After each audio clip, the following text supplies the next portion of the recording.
Spiderman, Spiderman, does whatever a spider can. Look below.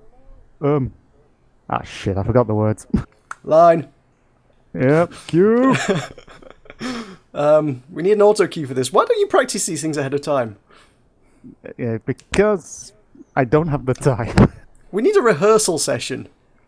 Yeah. Hello and welcome to the Button Mash Podcast. That was our theme tune for this week, sung by Michael as usual. We also have with us this week Surresh. Say hi. Hey, how's it going, guys?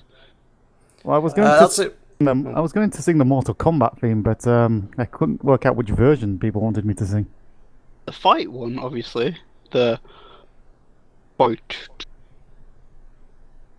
Yeah, but what there's one? only one word. Test your might. That one. Right. They're all good. Fight! Fatality. Sorry, that sounded more like the guy from the X Factor. And now they're going to fight. Is that it? We're going to do the X Factor with fighting now? It would that would improve liven the things show up. very much. I would totally watch the X Factor if it was Fighter. Yeah, it's called X Fighter. X Fighter works so much better. X Fighter. Anyway, yes, we have 3 people with us this week. We couldn't drag anyone else into the show, so there's just the 3 of us this week. So, hello and welcome to the Button Mash Podcast. We'll be here for the next 2 hours or so. I'm going to talk mostly about video games and occasionally sing songs sort of about video games, depending as the mood strikes us. Yep. So, shall we kick things off with what have we been playing this week, as we usually do? Well, we've only been doing it 2 weeks, but yeah. Our long-standing tradition of 1 week, yes. We now have traditions. Mm-hmm. Absolutely. Right, shall I kick it off? Yeah, go for it. What have you been playing this week? Well, for those of you that were listening last week and learned I was playing Football Manager, you will be shocked and horrified to learn I am still playing Football Manager. Da-da-da! I know, minds have been blown. Where are you in the league this week? I'm doing alright now. I've gone from 17th to 12th in the championship. Nice. Yeah. How many more matches have you got to play to get to the top? 3. That's ambitious. Is that doable? No. But it's the first season to build up. Okay. You're not you're playing the long game. You're not expecting to top the league day one. You can't win the league in one season unless you cheat. Well, we know my stance on that. In hindsight, I wish I had, but there you go. How do you cheat then? Basically, the game comes with an editor, so you can just edit it so you've got lots of money in every other team, weaken every other team, and create players. Basically, if I wanted to, I could have given myself Ronaldo and Messi, but chose not to, because I'm honest. Yes, that's cheating. Yep, and I'm honest. Fair enough. I've also We all cheat sometimes. Sometimes, yeah. What we said to the wife. Yeah. I don't know, like strategy guides are a form of cheating. Maybe not if you're playing Dark Souls 2. I don't know, because I often look up stuff online. I don't think it's necessarily cheating. It's more just more an aid to completion. Yeah. Well, I mean, if you only the amount use of them when you're stuck on a specific bit of a game, I think that's fair. But to be pretty honest, I just had to get the hardback cover of the strategy guide because it's got a lot of really good concept art and a lot of meta kind of information of each weapon, and pretty cool to have. I think I've got the first one as well. Cool. Yeah, as with your more elaborate games, sometimes it's worth reading through stuff just because there's so much and you can easily miss stuff. I mean, my standard that I've been playing for months and months, which obviously is Final Fantasy Tactics A2 Grimoire of the Rift, the amount of times I find myself just reading through game FAQs on that just because there's so much stuff in that game. You couldn't possibly hope to find it all without looking most of it up. Yeah. And like you say, a lot of it is just people that buy games to own pretty much all the stuff associated with the game, so you're buying it for the concept art and stuff. Yeah, there's that as well. Some guides, yeah. It's like to add a little extra. It's like Dungeons and Dragons. You've got about 15 versions of the same rulebook, but they have a different picture of a dragon on the front, so that's why you buy it. Is that it? That's every single revision of Dungeons and Dragons. All they do is change the dragon on the front. Well, they You don't. heard it here first, folks. Well, they never change it that much, do they? Really, it's just I they make it. think- They seem to make it harder from time to time. I think Dungeons and Dragons players might object to that. There are 4 or 5 versions. They had 1, 2, 3, then 3.5, and then 4. I think it is, and 4 is the current one. And they only change it like once every 10 years or something silly. It's not that many versions of Dungeons and Dragons, and I think they are fairly noteworthy changes. Are you saying the ghost of Gary Gygax is going to get me for that? I think he is, yes. Ah, dear. Consider yourself haunted. Death is coming. Indeed. Anything else anyone's been playing? Well, I've also been continuing with my Lego Star Wars, and I think you'll all be pleased to know that I've made it past the Clone Wars. Cool. So, yep, Revenge of the Sith is next. Have you found Darth Vader in a bikini yet? Amazingly, he hasn't cropped up yet. Well, that's disappointing. That's What? the entire reason to play the game. Where exactly do you think I should be looking for him? I think he's in a hot tub when you find him like that, isn't he? I think. I don't remember the hot tub scene in Star Wars. No, but this is Lego. They take a few creative liberties. To be quite honest, I don't recall the scene where Darth Vader was in a bikini, but you know. I've just got the image now of Darth Vader in a jacuzzi with Jar Jar Binks. It's always Jar Jar Binks, oh god. The Jar Jar Binks Darth Always Vader love straight scene. back to him. All a circle. In Now your someone cycle. needs to Needs- Now someone needs to do Rule 34 on that. Some horrifying no. porn scene of Jar Jar Binks and Darth Vader. I'm sure Enjoy there the mental image. Let Misa lick you up and down. Oh, grim. He's got the tongue for it. Yep, I Oh, dear. think we better swiftly move on from me. Fair enough. Suresh, what have you been playing? Right. As I mentioned, just playing Dark Souls 2, and yeah, I've had a week off, so I've managed to finish that. Just finally finished it. How long have you had the I was game? pretty underwhelmed with the end boss of it, but in whole, it's just been an amazing experience, very rewarding and challenging games, as you know, of the Soul series. And yeah, it's been very fun, and I can't wait to go through the New Game Plus, which will just make everything a lot harder. And Right, because it wasn't hard enough. yep, A game can never be too hard. yeah, I'm crap at games, so I would very much take objection to that. well, I just like the whole series in general, and I've been like a hardcore follower of From Software, and I'm very interested in their next installment, which is called Bloodborne, which is Oh, Bloodborne, oh yes. Do you know when that's out? I think March next year for PS4, hopefully Xbox One as well. Not sure about PC because I think first they have to probably balance the game a bit more for that. Putting us back into the category we were talking about last week about PC getting the short shrift.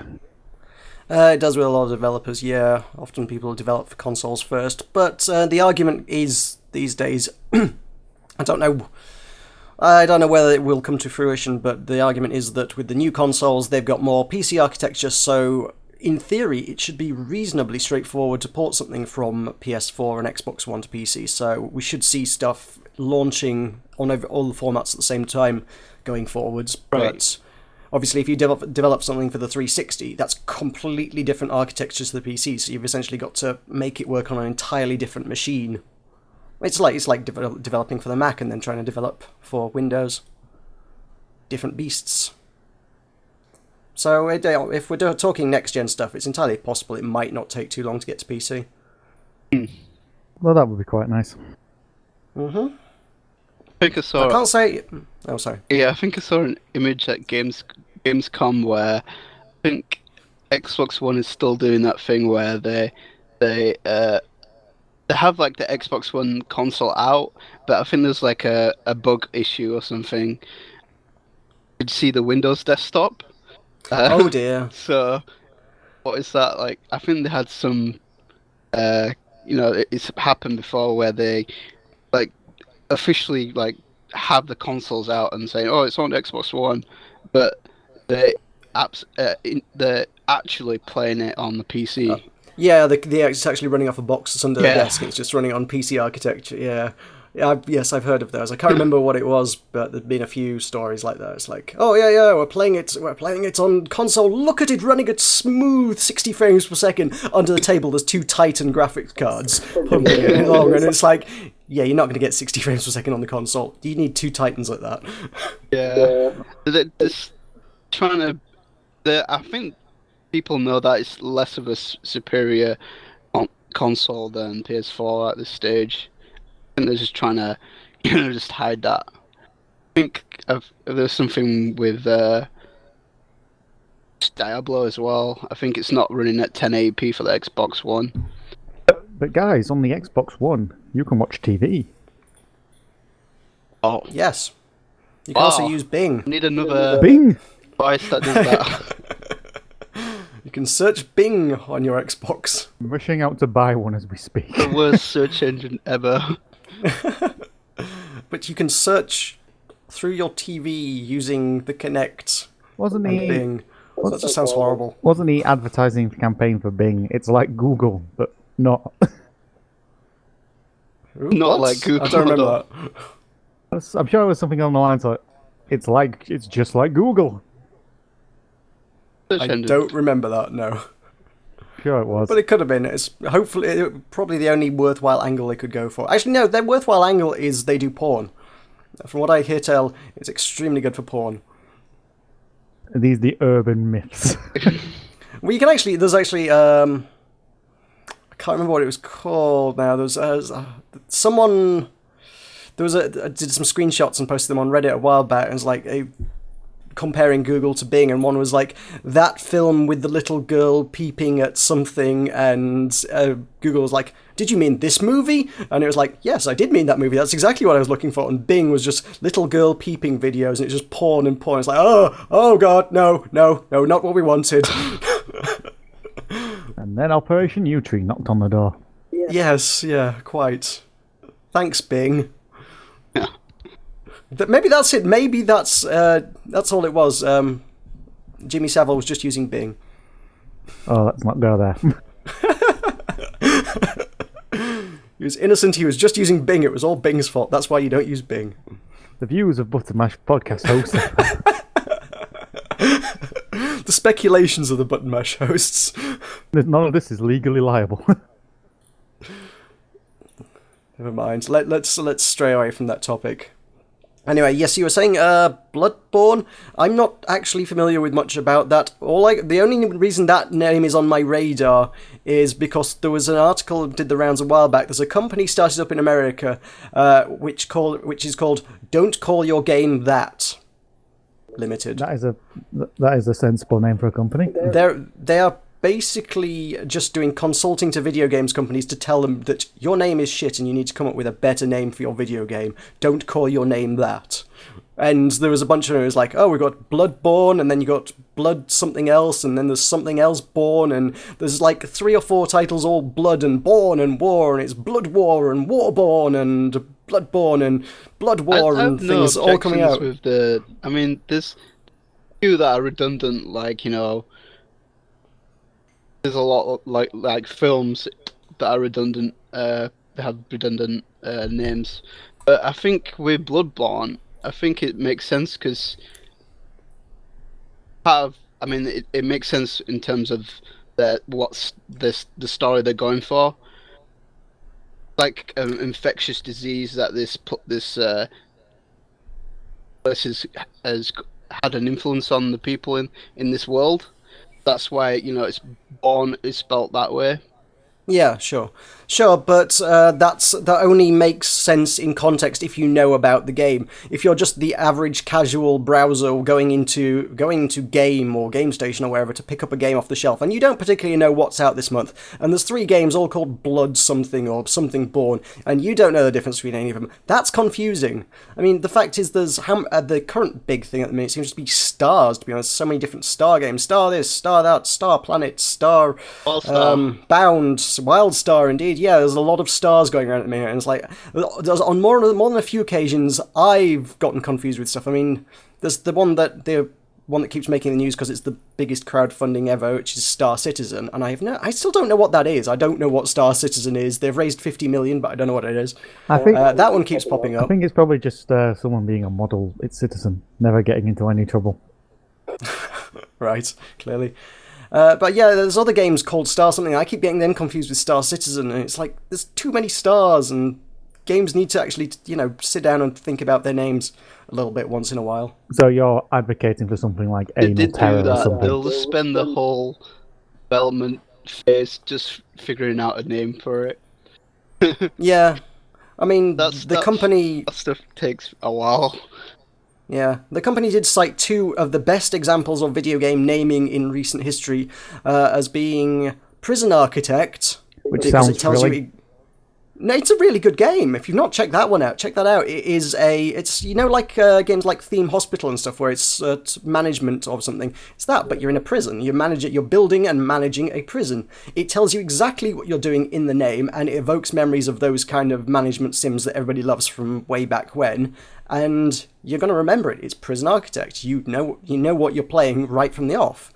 The other one they mentioned was Kerbal Space Program, which again tells you exactly what you're doing, and then it's got the name Kerbal in there because that's just a nod to the universe that's not really going to get confusing with anything else. Nobody else is doing Kerbals. And again, it's kind of a unique thing. It's building your own space program and making missions to planets and stuff, and it tells you exactly, you know what to expect. You know that that's what the game's going to be from the moment you've heard the name. That's how naming needs to be, apparently, according to Don't Name Your Game That Limited. Well, they're doing well for themselves by the sounds of Yeah, it. just to make it more accessible and people don't know what they're buying. Yeah, if you think about the casual consumer and not people who spend hours every week talking about them in a podcast, those kind of people could probably quite easily get confused about the sheer volume of crazy things that all sound the same in the world these days, in the world of video games. Don't you just hate people doing podcasts? Yes, we're terrible, terrible people. Confusing people with our games and things. Or something. Right. Anyway, I've still. yes, carry on. Well, we can move on, I guess, from Bloodborne. But If you had something to add, carry on. Sorry. Yeah, Bloodborne's had like a 6-minute gameplay footage that the developers talk through as well, and I recommend people go across to Epic Name Bros YouTube channel. Well, I believe you posted that on our Facebook page earlier in the week, did you not? Oh, yes, I did that as well. If people follow us on Facebook, they can find it there as well. Yeah, we'll definitely find Subtle hint there. Shameless plug. plug there. But yeah, it's very, very interesting what they're doing and how they're innovating in the next. Fair enough. Doesn't Buttermash have Got a another very YouTube awesome too? atmosphere. I think you might be breaking up. I have a feeling we're losing bits of Suresh's sentences there. Yeah. Can you hear me now?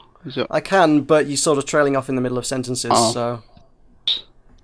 This mic Speak again. loud and clear. Okay. Project your voice, sir. Turn my So mic we can hear you up a across bit. the internet. That might Yeah, help. but I've been playing some other games as well. Been playing Dynasty Warriors 8 on my Vita, which I just recently got a Vita, and I'm thinking it's just the best thing ever. Never really had a portable console device, and it's just very convenient during my commute to work and Right.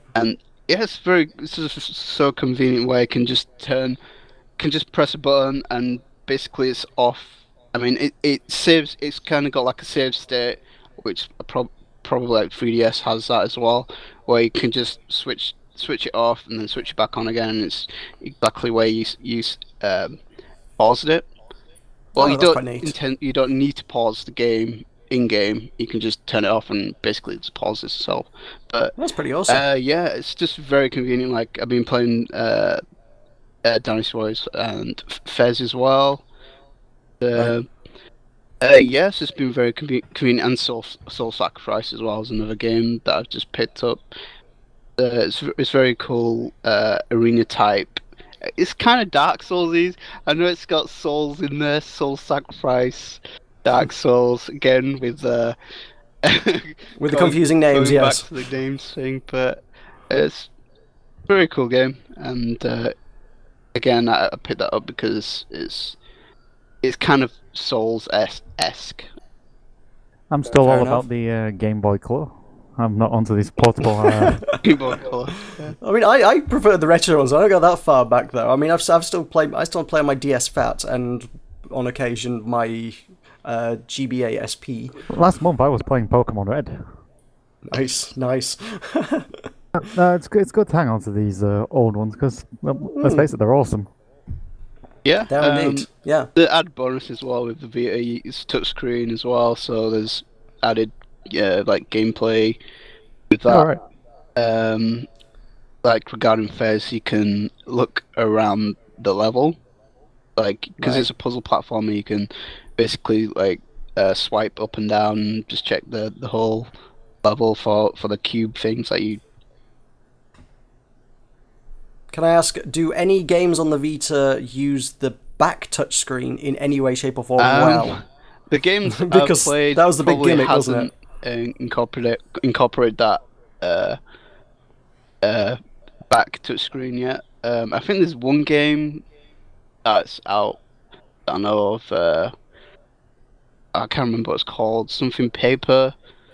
I don't know, but yeah, that's the only game I'm just you aware thinking of that Tearaway? incorporates. Yeah, that's it. That's Tearaway. Yeah, the Media Molecule one, the same guys who did Little Big Planet. Yeah. Yes. That's the only one I've ever heard of that's used it well. I was kind of intrigued whether there's anything else, because it's like, if I were to pick up a Vita, it would probably be literally for Tearaway, because Yeah. I love Little Big Planet, and I would love to see what else Media Molecule have done, but as I say, it's like, that's the only thing I know of that uses the Vita's gimmick in any useful way, me shape, or too. form. It's the lack in that area.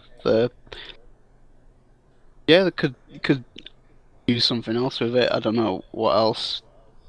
Well, when I was Team 17, I was testing their, was it Worms Revolution on it? I think it was they were doing. And That sounds great.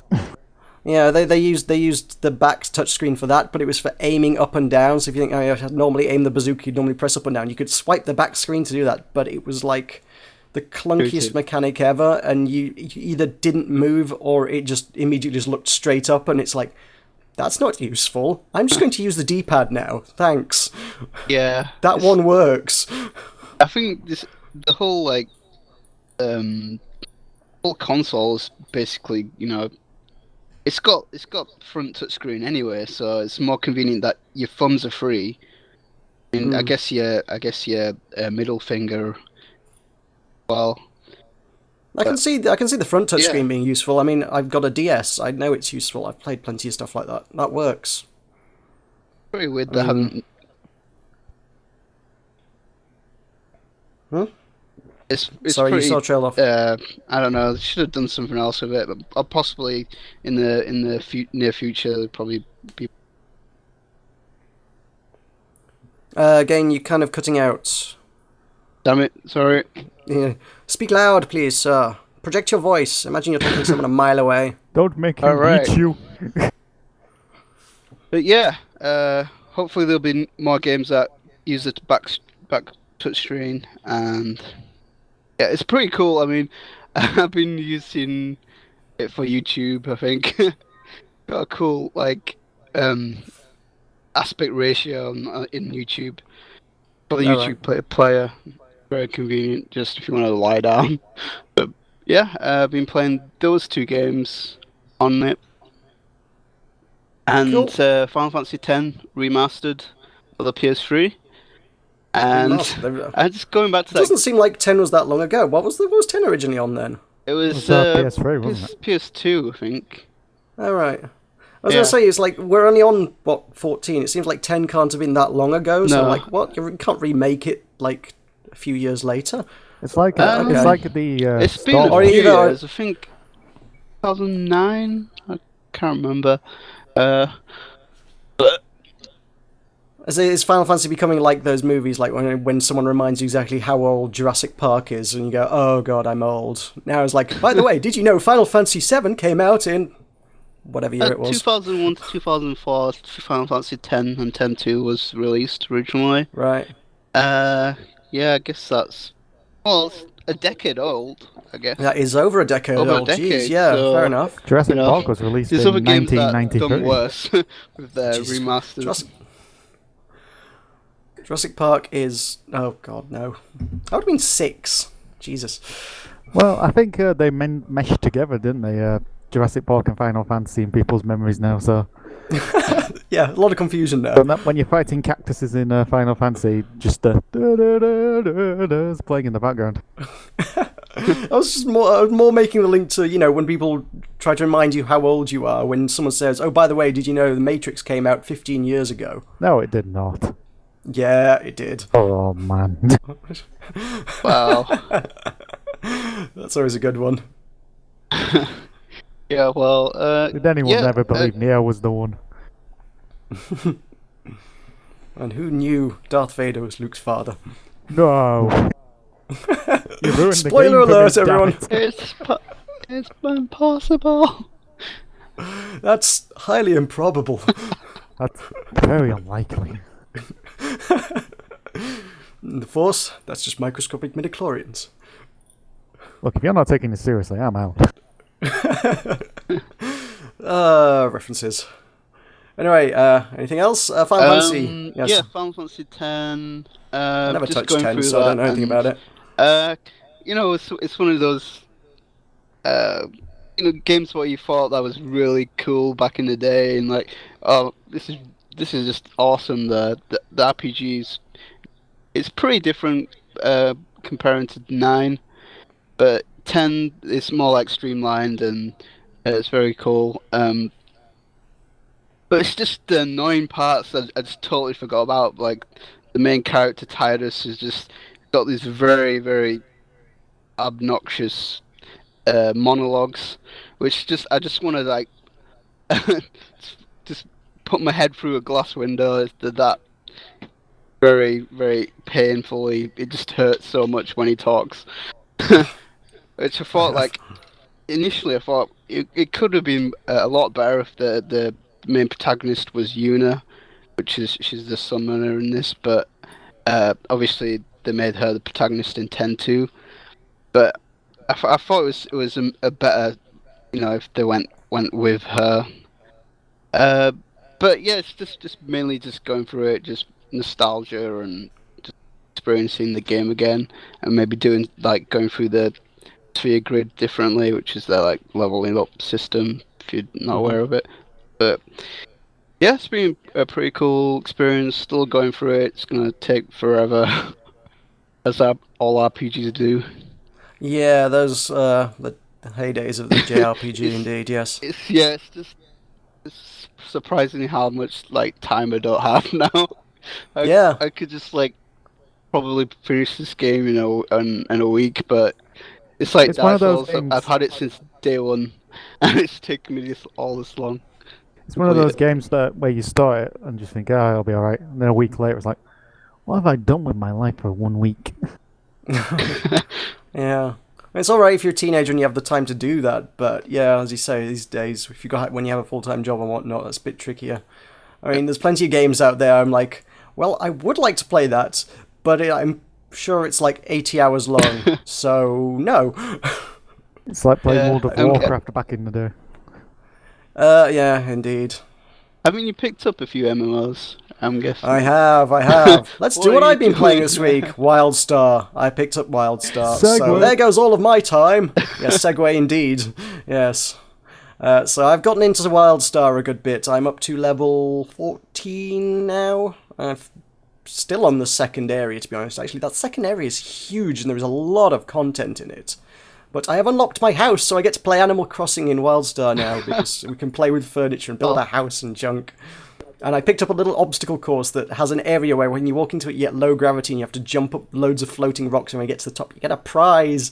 And I can do that on a daily basis, or in fact, I can do that quite frequently, and get lots of prizes, which lets me colour my stuff. It's so much customizability in WildStar.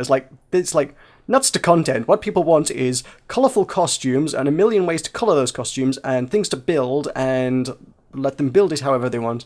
And Game yeah, in it's all general about is very colourful, isn't it? Yeah, it's all personal expression is kind of what they're focused on, I think. There's obviously a lot of raid content at the end.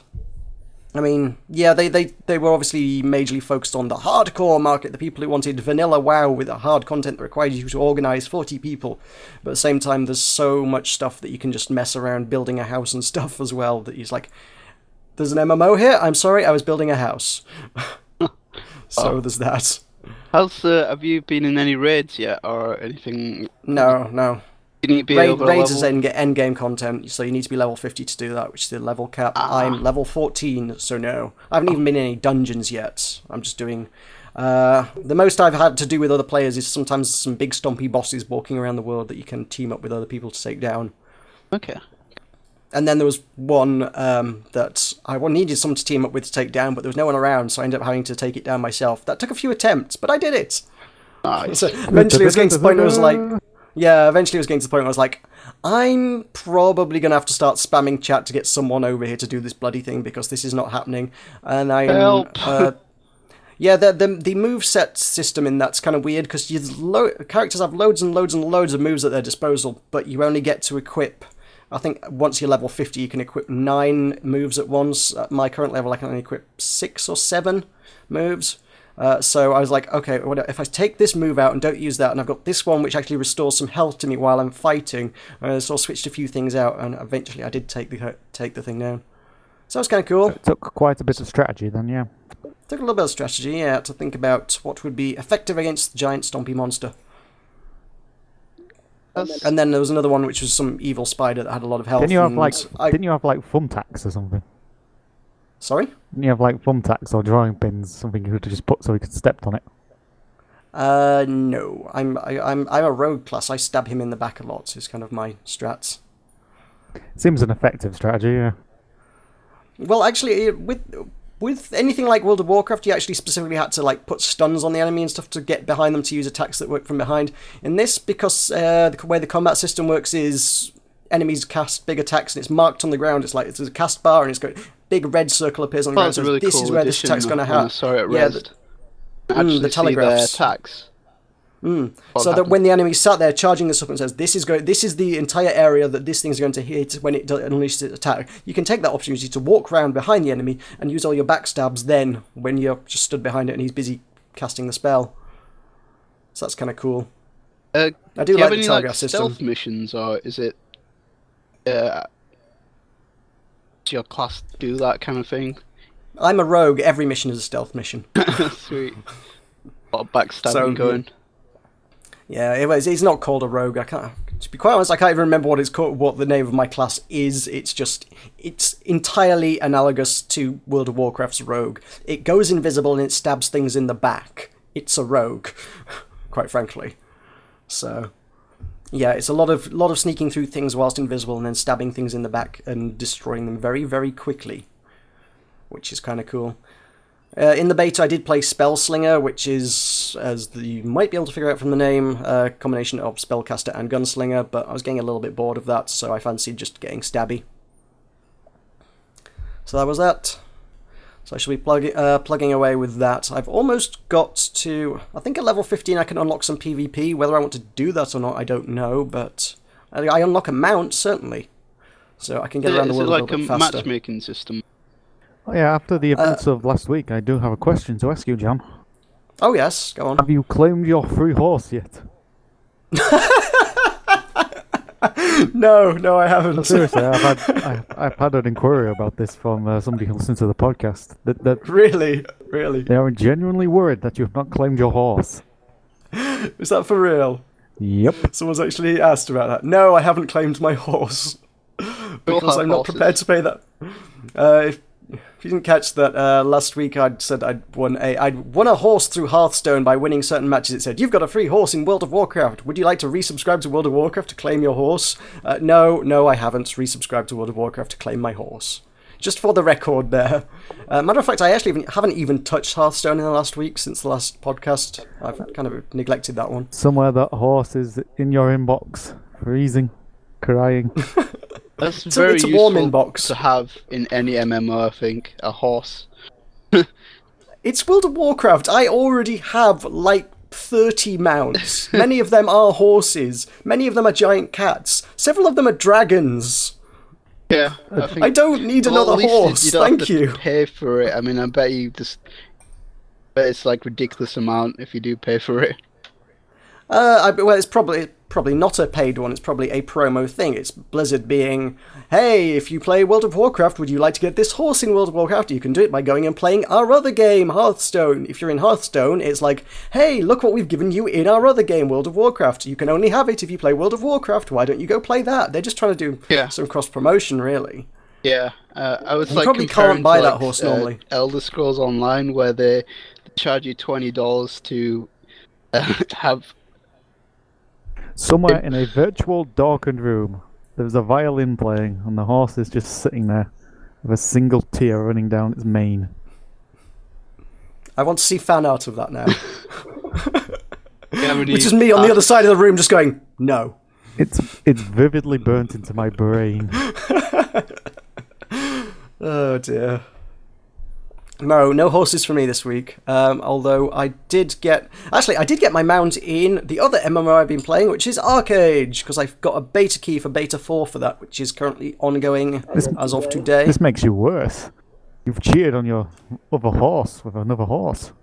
It's not a horse. It's a mount, but it's not a horse. It's what do they call it? I can't remember what they call it. It's I can't for the life of me remember what they call it. It's a really weird creature. It looks like a Chinese dragon, if you know the ones that you get in the big parades with people in the big dragon mask, and but if it was an actual animal and was really, really, really furry. Oh, cool. Its face looks like it's carved out of wood. Its tail looks like it's carved out of wood, but then the body is just this massive fur ball. Hang on, it's not made out of paper. No. Oh dear. This is a slap in the face to Chinese culture, I feel. Right. Well, the game's originally Korean, actually, so I don't know. Do Korea have dragons like that? I may be insulting cultures, generally speaking. I've no idea. It looks like what I would have called a Chinese dragon, though, so there's that. Depends which Korea you're talking about. Sorry? Depends which Korea Which you're Korea, talking yes. about. Best Korea, obviously. Yeah, the North. There's only one Korea, yes. You have been banned from Pyongyang. I think I'm about to start a West Side, East Side thing in Korea. West Side, East Side. West Coast Korea, yeah. You ever needed a reason to see a Korean gang war start? Korean gangs. There is only one Korean gang, and they are all loyal to best leader, most wonderful leader. Who we will not mention by name because we don't want to risk his wrath. We can only refer to him by title. Oh, glorious leader. That's how we talk about you, isn't it? Well, have you ever seen me and Kim Jong-un in the same room together? Yeah? You named him. He's not Voldemort. You named him too. Oh dear. Have you ever seen Voldemort and Kim Jong-un in the same room together? I'm sure there's a meme of it somewhere. But go on, what else have you been playing? Let's get off this subject. As I say, well, I did want to talk a little bit more about Arcade because I mentioned that briefly last week. As far as we mentioned naval combat last week, yes, and I mentioned Arcade had naval combat, and I kind of wanted to try it. Yep. I haven't got to any naval combat in the game yet. Which is really annoying because that's the reason I wanted to play the game in the first place, and so far it's really generic MMO. Not merely generic MMO, generic free-to-play MMO. It's just collecting go apples. here, talk to this person, go here, collect items, go here, kill things, go to the next bit, go kill some more people. I mean, you and just don't start I've done an MMO this. like that now. I think that's pretty redundant in... Yeah, you can't get away. I mean, WildStar's got some... WildStar's fairly interesting, but WildStar keeps the plot moving all the time. It's like, oh, shit's exploding, you better go over here and fight alongside these guys. Okay, we've cleared up that, but now there's trouble over here, so let's go to the next bit. And it's like, oh, but there's shit's kicking off over here, so we'll go over there and do that. And it's just the pace keeps up really fast in WildStar. Stuff's always happening. Whereas this, it's like your old school Eastern MMO standard tropes of, you're a nobody, you started in nowhere, go to the nearest town, talk to people, find some really generic shit to do. Do the generic shit, come back to them. They'll give you more generic shit to do. And it's like, it's slow paced, it's not engaging in any way, shape or form. It's just really, like I say, I'm hoping the ship combat, A, makes an appearance early, and B, is engaging enough to keep me going, because otherwise I'm just going to check out and be like, well, that was an MMO. Because that's all there is to say for it. Define generic shit. The same thing every other free-to-play MMO has done for the last 10 years. Okay. That's what I mean. Nothing innovative or exciting that you can push. No, not particularly. Not all free-to-players are like that either. I think there's some culprits in like the subscription-based games as well. MMOs like Final Fantasies. I can't speak for many of them because I've not played many subscription-based things. They do it all the time. I don't know if people have that regularly play MMOs have that to just go farming or at the beginning of the game. But if you want to bring in new players, I think you should be. You're breaking up a bit. Can you project your voice, please? Sorry again. Yeah, I'm just like saying. I think people want. I mean, regular people who play like MMOs probably want that experience of farming. And really, I don't know. You think that's a selling point? Change up the model a bit to probably bring newer players into MMOs, and maybe people like generic shit. Well, World of Warcraft's got a lot to answer for in that regard, because they started it 10 years ago, I might add. World of Warcraft has now been out for 10 years. And they're making you feel old again? Yeah, indeed. And they started with a formula that was grindy, but very accessible, and I think, certainly for me, as I've always said, it's a lot of the social aspect kept me going with World of Warcraft. And yeah, it's like the content wasn't especially engaging at the best of times. A lot of it was go here, do that. And then everybody's seen, oh my god, they've got 10, 11, 12 million people all paying $9 a month to do that. We can do that. If we can get even a fraction of those players, I'd be happy with that kind of money. And everybody's tried, and they've pumped out the most mediocre dross. And it's like, yeah, the reason I'm not playing that and I am playing World of Warcraft is because all my friends played World of Warcraft. It's like Facebook. It's like nobody especially specifically wants to use it. Everybody's just using it because everybody else is, I think. I think that's a significant element of it. It's not that anybody was like, yeah, World of Warcraft is the best game ever. I mean, sure, some people probably are, but a lot of it, I think, certainly for me and certainly for a lot of people I know, it's all my friends play it. We like playing games together, so we play this game together. This is kind of that thing. So yeah, there's a lot of copycats out there, and certainly, as I say, you often got the trope of the Korean free-to-play game that's really generic, and guess what? This is a Korean free-to-play game! And it's fallen into all the same traps a lot of other Korean games do. It does look pretty nice, although the characters are really uncanny valley. If you go into the character creator in Arcade, and it's like, you're messing with the sliders and like, this is so creepy. Dead eyes. These faces are like, yeah, it's total creepy doll territory. Wow. What the hell? It's so weird. Like, eventually, and they also when you finally come up with a character, you have.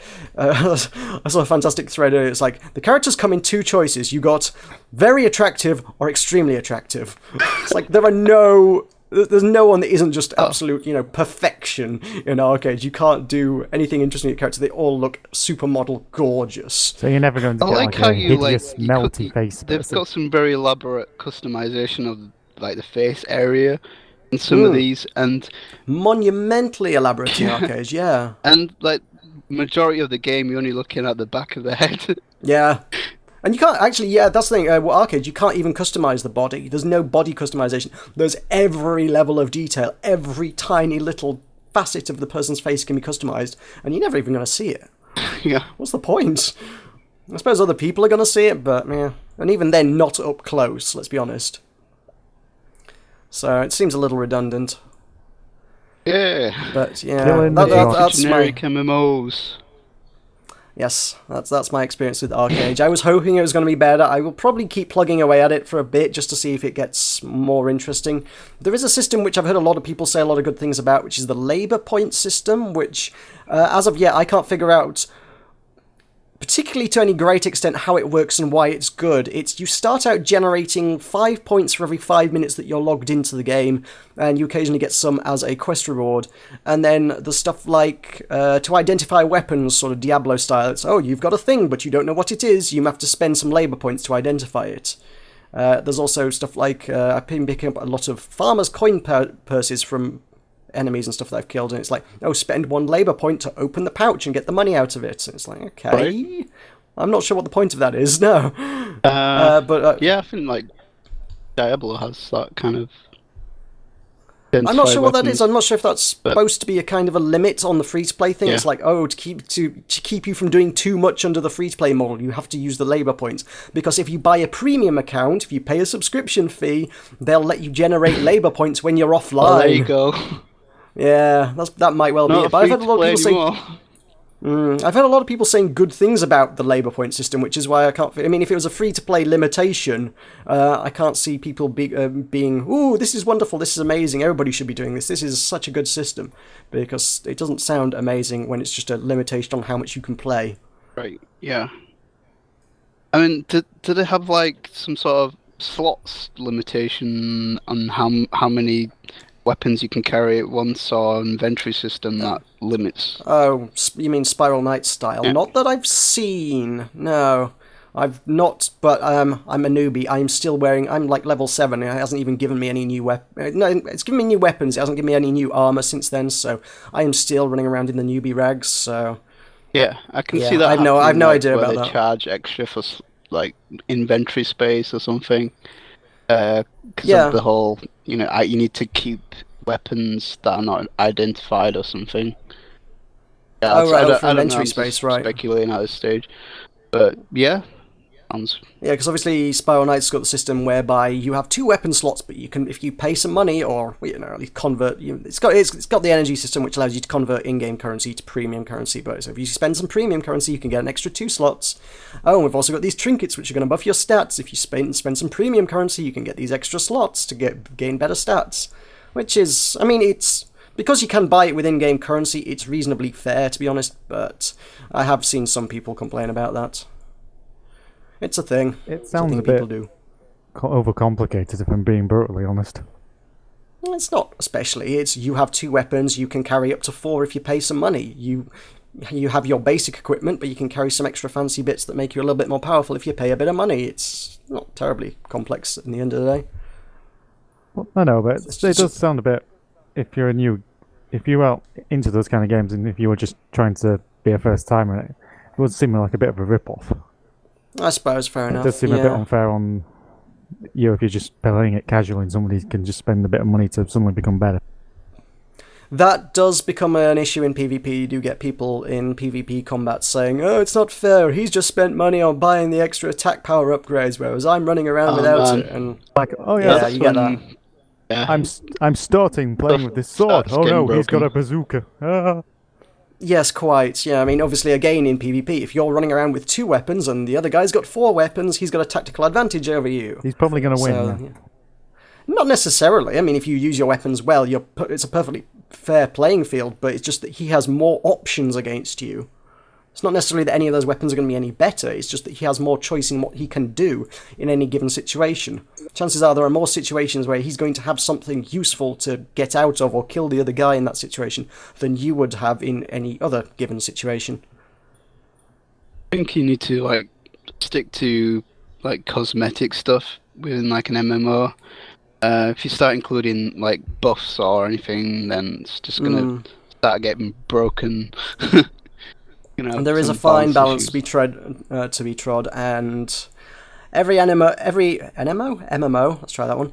Every MMO that's free to play, I was like, oh yes, we're totally going for a free and totally fair model, and it's like, oh yeah, we want to be totally fair to all the players, and then you get into their store, and it's like, so why does that item that I have to pay real money for increase my stats? Yeah. As I say, the idea within Spiral Knights, with Spiral Knights, you're getting premium currency for your in-game currency. The exchangeability between the two kind of levels out a lot of those issues, but then a lot of them do have the same issue that it's like, oh, we're totally fair, and it's like, oh, why don't you get a double XP boost for the next 12 hours by paying us £1 or whatever? Yeah, I've seen Diablo do that at some point. For the console version, they had like pre-order where you had a helmet that gave, I think it was a very minuscule amount of experience, but you could wear that helmet for the whole duration, obviously gain an XP boost from that. But I think because it was a starting weapon, it did drop off after a while. There's majority of weapons that are, helmets that give you better defense or have it's just not solely experience, but do give you other things. But Diablo's not a PvP thing, is it? Or am I grossly mistaken about the nature of Diablo? I think it does have PvP. Right. I don't know about the console version, the PC version. I'm just thinking, with anything that's single player or co-op or what have you, predominantly, surely stuff that gives you extra XP is all that's literally going to achieve is just shortening the experience, or alternatively incentivize the developers to break the leveling curve in order to try and get people to buy the premium XP. Yeah. It's either you're going to take absolutely forever to level up, so you should buy a thing to make your leveling up a bit faster, or it's going to be you've ruined the experience for yourself because you're actually playing it unbalanced by wearing extra XP gear. Yeah, I think that XP gear does drop off after a while, so it's like, it's not that much of a difference in your experience level, so what's even point having that as a pre-order? Or... Yeah. So, yeah. Right, shall we move on to gaming news? Well, I had more games to talk about that I had played. I still have some more games. I'll say, if I may, there was I did want to actually talk about Invisible Ink, because that was kind of cool. All right, go on, go for it. I've only played about an hour of that, but this came out on Steam Early Access sometime last week, I think. And I've owned this game since PAX. I got a copy from the developers, Clay, at PAX, because I was working with the Indie Mega booth at the time. So I got a copy from them as a thank you. Shameless plug. Is it a shameless plug? No, it's just what I did. No, it was like, full disclosure as well. I got the copy of the game for free because I did some work that happened to help the developers. There we go. Situations there. Everybody knows what happened. We're not covering up. We're not promoting anything. But again, I've had that game sat in my Steam library. So it's sat there, Invisible Ink, since like April. I've never touched it, and now that the game's out, I was like, I should probably have a look and see what that is. And it's really good. I'm really liking that. It's kind of this isometric, turn-based strategy kind of thing. Alright. Where you play a small team of, the level I did was 2 people, I think you might be able to do more. You get a team of sort of secret agents trying to infiltrate various buildings around the world, and you have to collect you're trying to build up your company's reputation and your skill sets by infiltrating these buildings. So you've got 24 hours to do as much stuff as you can before there's a big final mission thing. And it shows you a map at the start. It's like, okay, you've got one mission in South America, you've got one mission in Africa, you've got one mission in Korea, and a few others dotted around the world. It says, okay, so it's going to take you so many hours to fly to this destination. This is how difficult this mission is. This one's this far, this one's this difficulty. And you have to try and use your resources to pick out as many things as you can do within 24 hours. And it's also ticking away in real time as well. The moment you look at the map, the timer's in the corner, it starts going 23:99, 59, 23:59, 23:58, and so on. So that timer's always ticking right at the start. Then you pick the mission, and it says, okay, so it's 7 hours flight to your destination, so it knocks 7 hours off your timer. Then you've got to do the mission. The missions took about 20 minutes in my estimation. So then once that's done, it's like, okay, that's 20 minutes off your timer. Now where would you like to fly? You go to the next one. And then each of these, you've kind of got to infiltrate a big building, and there's security guards and security cameras and things all throughout it. And you've got to try and sneak your way into the building past all the security, hacking into the different devices, knocking out the guards strategically, and trying to get to the mainframe to steal all the useful data, and then getting out before the alarms go off. And they've kind of got a slowly raising alarm system. The longer you spend in there, the more things happen that raise the alarm. After 5 turns, extra security cameras come online. After 10 turns, stuff takes twice as much energy to hack into. After 15 turns, extra guards appear. I haven't seen what happens after that. I can only imagine it gets worse. So the longer you go on, the harder it is to get in and get out. So you need to move quickly. If you knock guards out, they only stay down for 2 turns as well. So if you knock them out in a room and you need the stuff in the room, you've got 2 turns to figure out what you want to do in that room, get that stuff and get out. And then when that guard wakes up, he's going to be like, why was I just unconscious? And, then he's going to start patrolling.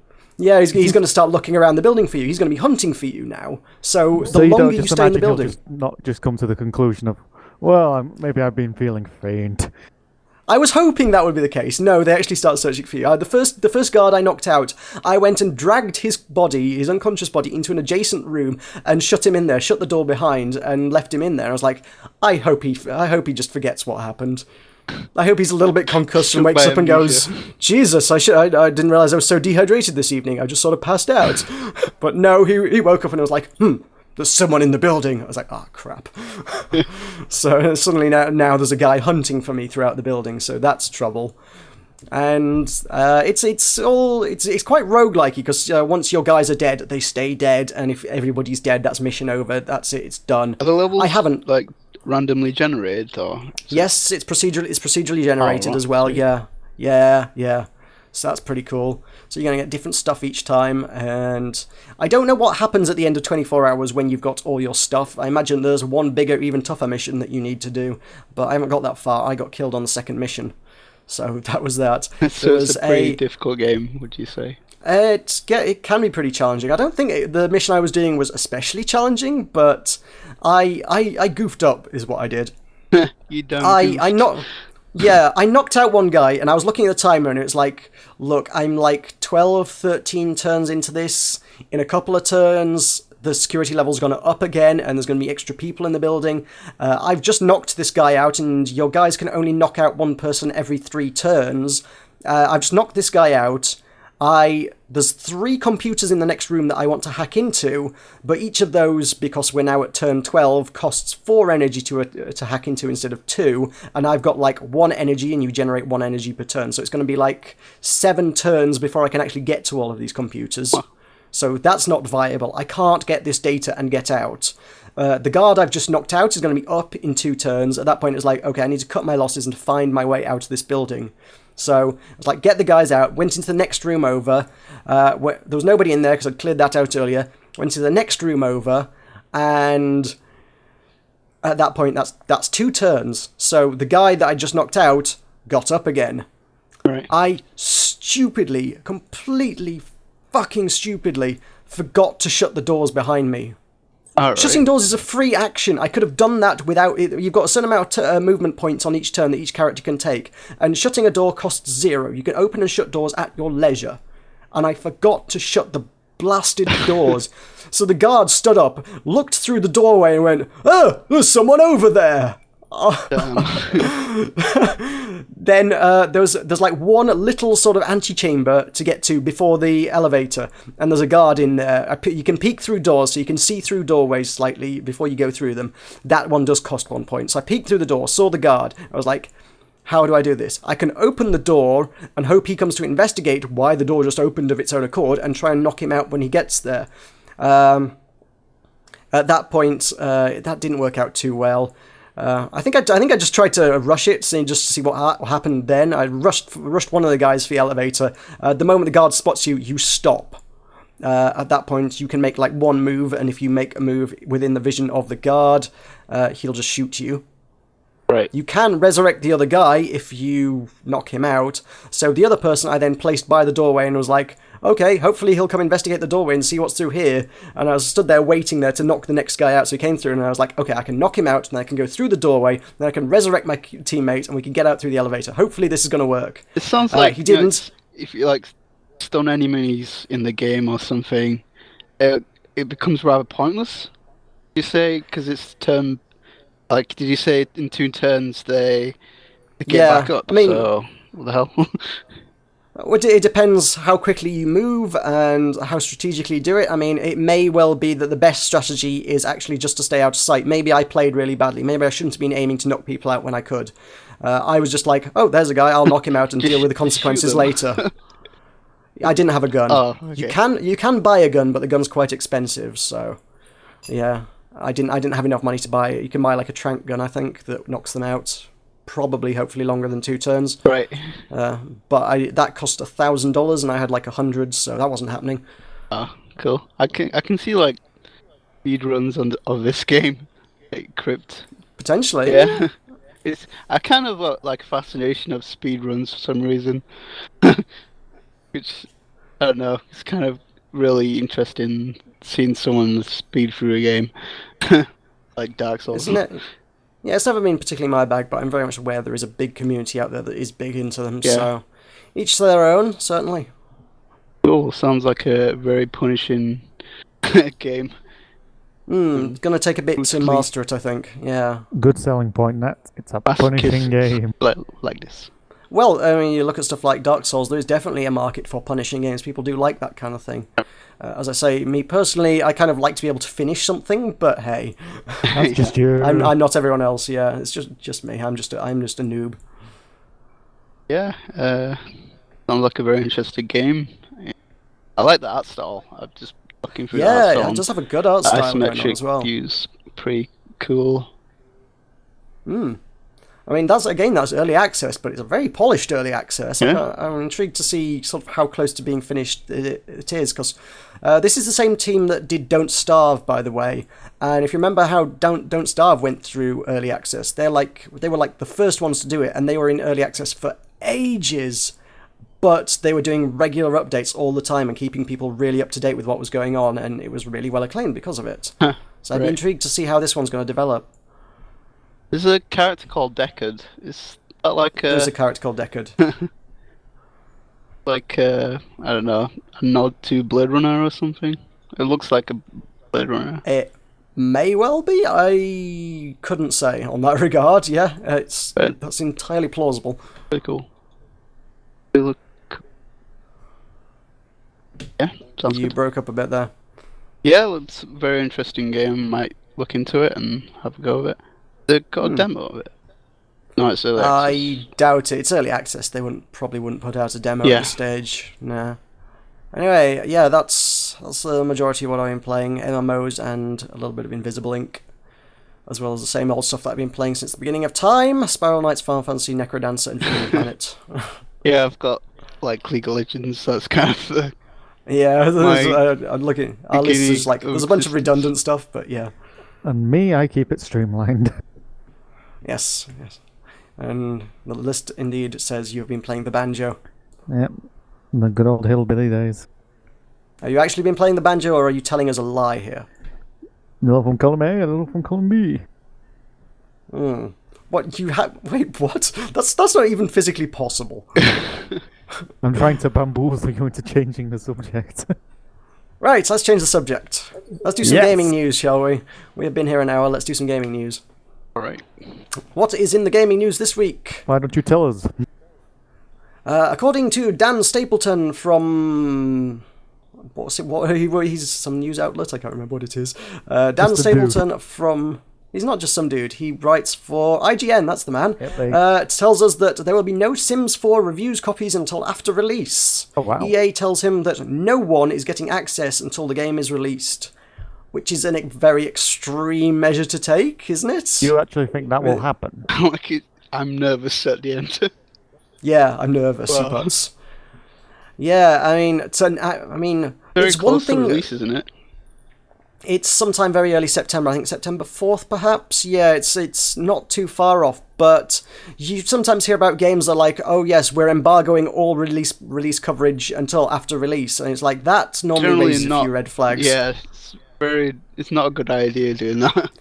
Yeah, if you're saying nobody is allowed to tell the world anything about your video game until after the game is out. Yeah, it makes a man wonder. Yeah, it's like, well, what are you hiding? Why would you not want somebody to play your game? It's not a matter of playing the game. People can play the game. They're just not allowed to write about it with an embargo. In this particular case, they have stepped it up a notch. But when you see someone says, oh, the embargo is release day, the embargo means no one in the press is allowed to talk about this game until release day. It generally means that there's something wrong with the game. Yeah, it's like, what are they hiding? There's some elephant in the room there that they're like, you would rather people didn't mention that one. So, yeah, I mean, sometimes with indie games you do get that. They're like, look, actually, the best way we could possibly get promotion out of this is just one big sort of media bomb on release day when everybody writes about it on the same day. That's the best way we could possibly get any Google search rankings on it and whatnot, and people talking about a game. And that's kind of understandable, but when you're talking about a big game, something from, oh, I don't know, EA, that they say, yeah, nobody's allowed to talk about it till release day, it's like, oh, well, that sets off some alarms, definitely. Yeah, you are a bit concerned about that, because usually they've never done this before. They usually let people play it, don't they, beforehand? Again, like I say, it's not an issue of they're not letting people play it. I mean, obviously in the Sims case they are, yeah. Yeah, it's like normally they'll let people play it, but they're not allowed to write about it until release day in these particular instances. I mean, well, normally they would let you write about it as well. So, yeah, when they say you can't write about it, it's a bit suspicious. In this case, they've taken it a step up, and they're like, look, nobody gets to touch this game until it's out. So at that point, on release day, it's going to be a race to see who can get hold of the game the first Who can do the first play write-up. it.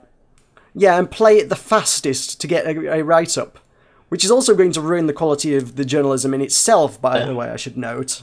Because now you suddenly got everybody is desperately trying to... I suppose it's The Sims. Do you finish The Sims? Can The Sims be finished? Very difficult to do.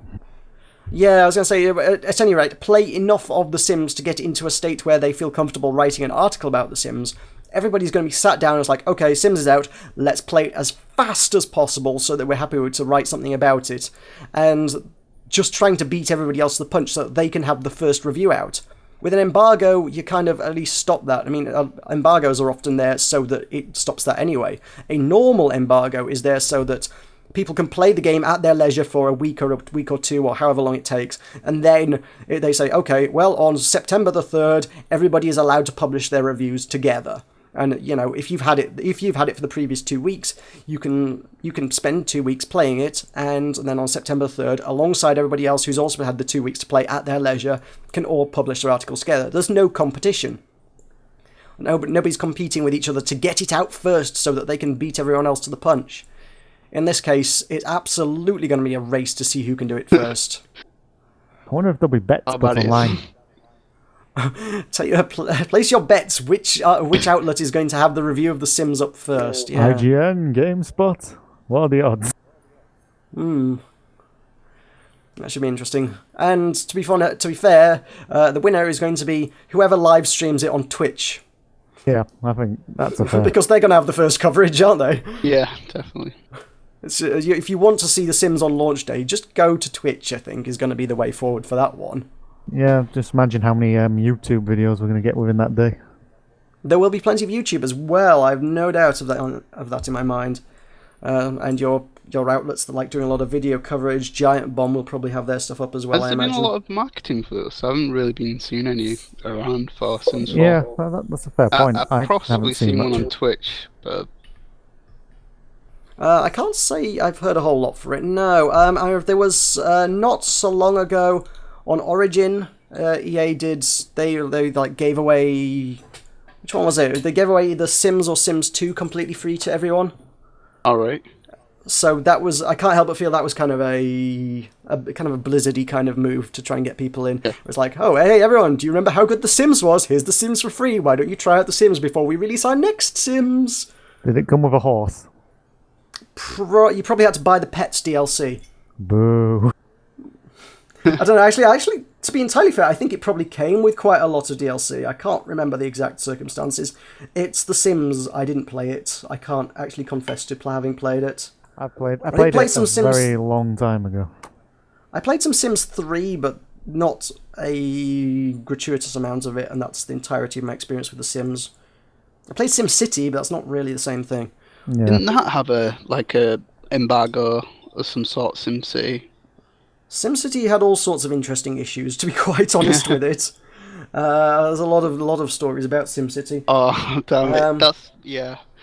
I just remembered the...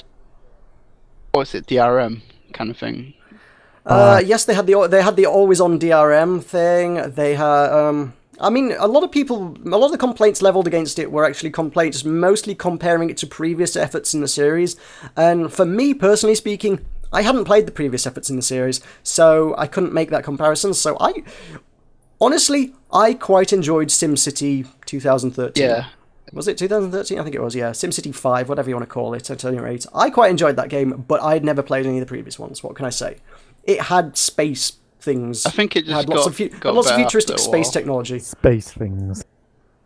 Space things. It had giant superstructures and nuclear fusion and maglevs and shit. That's right up my alley, by the way. So, yeah, I was okay with that.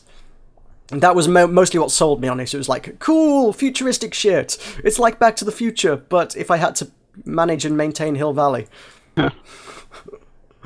Not quite, but, you know. I think I did name my city New York. Good news. Good news, everyone, indeed. You did say there weren't enough Futurama references in last week's episode. Yeah, we didn't manage to get anything in really in regards to 90s comedies by Matt Groening. It's Matt Groening, isn't it? But You know what I mean. pedantry. Pedantry indeed. So yeah, anyway, Sims 4 is probably going to be a mess, if that's how much faith they have in it in the press to cover it favourably. You will Most find likely, out yeah. on September the 1st. Or whenever it's out, Yeah. September the 80th. It's out in September. We will mention it the week before it's out. We'll do our video game releases thing. We will cover Sims at some stage, no doubt. I dare say there might be a play or something. We'll might get something up on YouTube. We're not sure yet. Might do something for YouTube. Are you promising people that I'm going to play The Sims for them? Is that what you're promising? Pretty Here? much, yeah. I'm not going to play The Sims for them. I want that out there. You I have can, no. I Yeah. promised it now. By the way, look. It's a collective channel. So, by the way, if you want to go into the business of doing Let's Plays with me on our YouTube channel, feel free to do that. Just on a personal note, though, I have no plans to play The Sims 4 on my YouTube channel. Just so you're warned. Just Not so your you're warned. Style. It's more the fact that I've already got 2 series on the go. I've got plans to do another third this week, and by the way, because it's been delayed slightly now, around the same time The Sims comes out, Hatterful Boyfriend is coming out. Alright, yeah. I'd play that. I think I'm if pretty sure that's September 4th as well. it's a choice between Hatfield Boyfriend or The Sims, I think we know what. It's a no-brainer, it really is. Yes, of course. Also, we don't know how bad this new Sims is. Probably really bad. Can I promise that there may be a video for Hatfield Boyfriend then? I can say with some reasonable degree of certainty at some point I will do Hatterful Boyfriend, yes. Okay. You heard it here first, folks. Yep. I bully people into things. I'd already pretty much promised that last week when I was like, oh my god, pigeon dating! You were very excited about it. It's just so stupid. I can't not play it. And it's stupid in the good way, not in the Goat Simulator way. Ah, Yeah. It's stupid in the way that I really like. Oh dear. Anyway, yes. So Sims. wait on reviews. And you're going to be waiting on reviews a while. Please wait on reviews before trying that one out. Yeah, that's Absolutely, advisable. if you've got any interest in it. Right. So, what else have we got?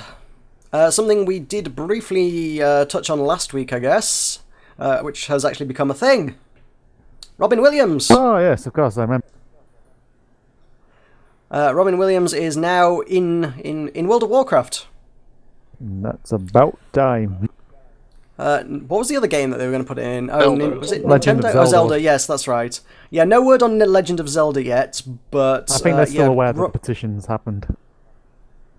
Yes, I think that they said, yep, we've seen that, yeah, they know, but World of Warcraft is like, they've already acted on it. They were like, yep, that's a thing. There are now 3 characters in the next expansion, which are all Robin Williams. So there could be 3 Robin Williams at once. There are 3 Robin Williams at once. There is one who is a genie. Okay, yeah, that's Fair enough. fair. There is one who is an old woman. Okay, that was a bit Which more. is- Miss Doubtfire. Okay, yeah. Mrs. Doubtfire, yes. And the other one is a little bit more vague. I think everyone's expecting it to be... Could be Peter Pan Mort? in Hook, maybe. I think it was Mort. Or is it Mort? Mork? Whatever his name is. Mork. I don't know.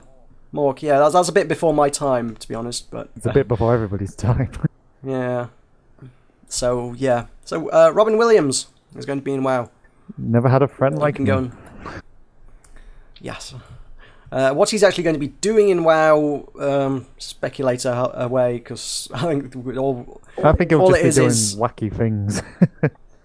well, his title is The Entertainer. It's Robin the Entertainer. He's going to be in World of Warcraft, and so there's I guess he must be on like the test servers or something. There's a website called Wowhead, which is a database of all the things in World of Warcraft, and they kind of pull all of the items, all the characters, all of the things in the game, every last bloody thing, into one big database of information, which I've relied on many occasions in my time. And yeah, it's like...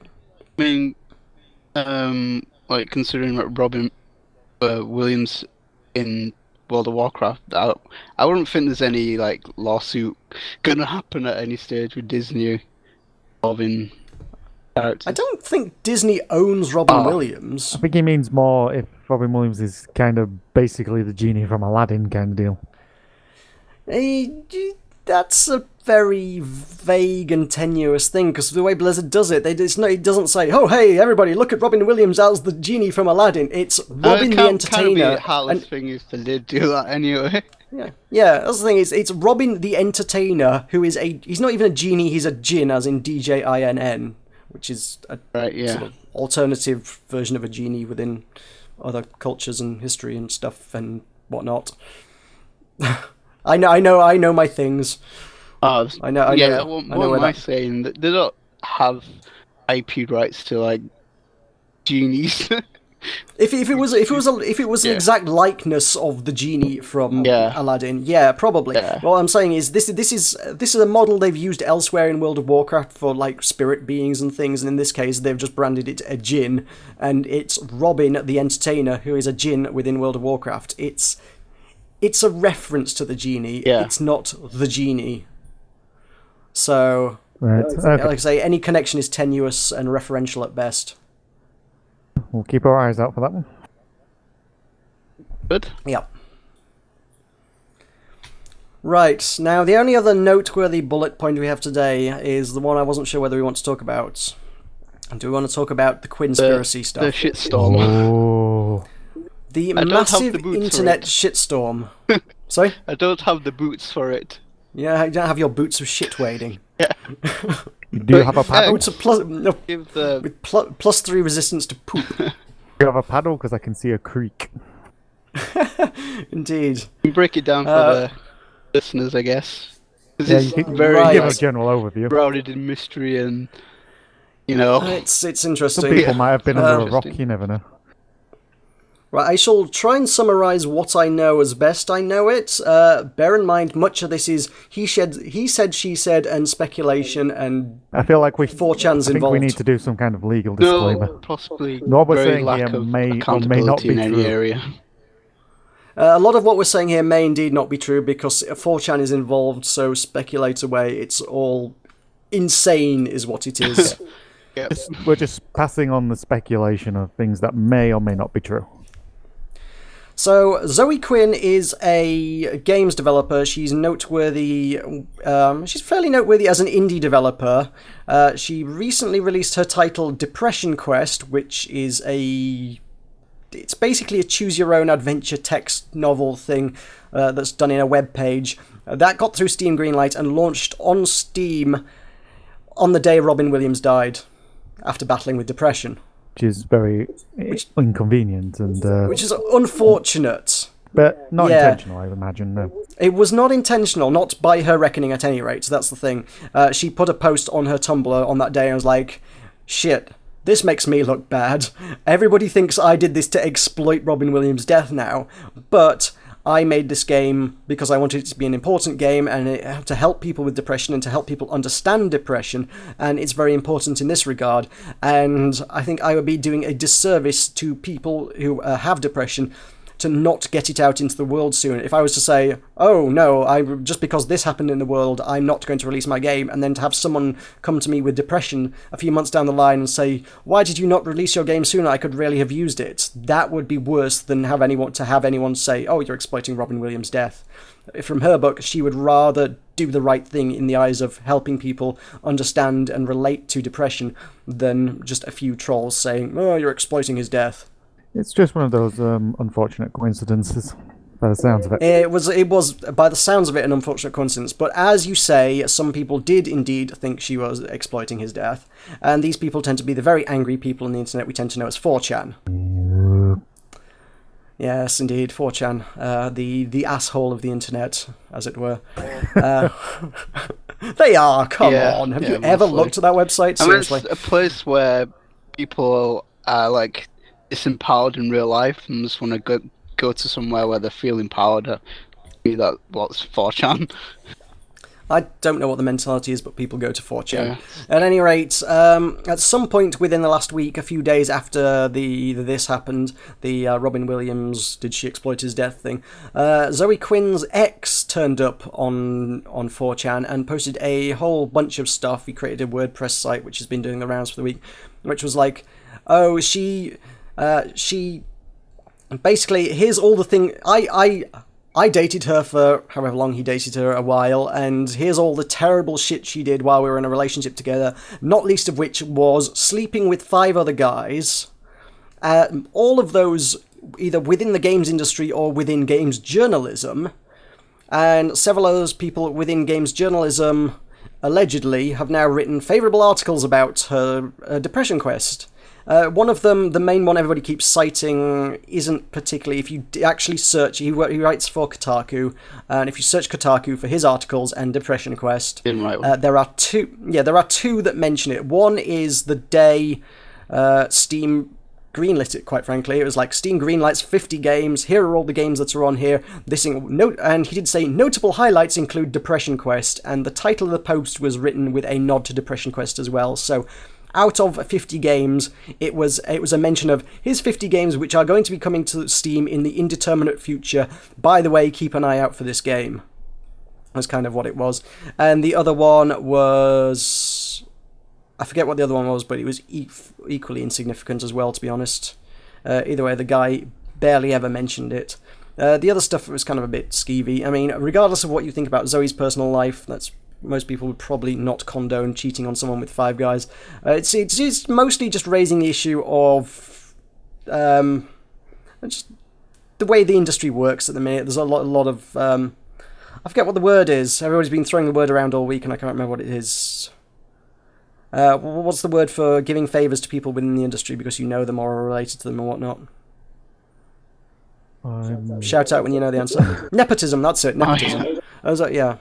Isn't that a family thing? Right. Well, if you're sleeping with someone, it's close enough, I think. No, it's not really the same thing.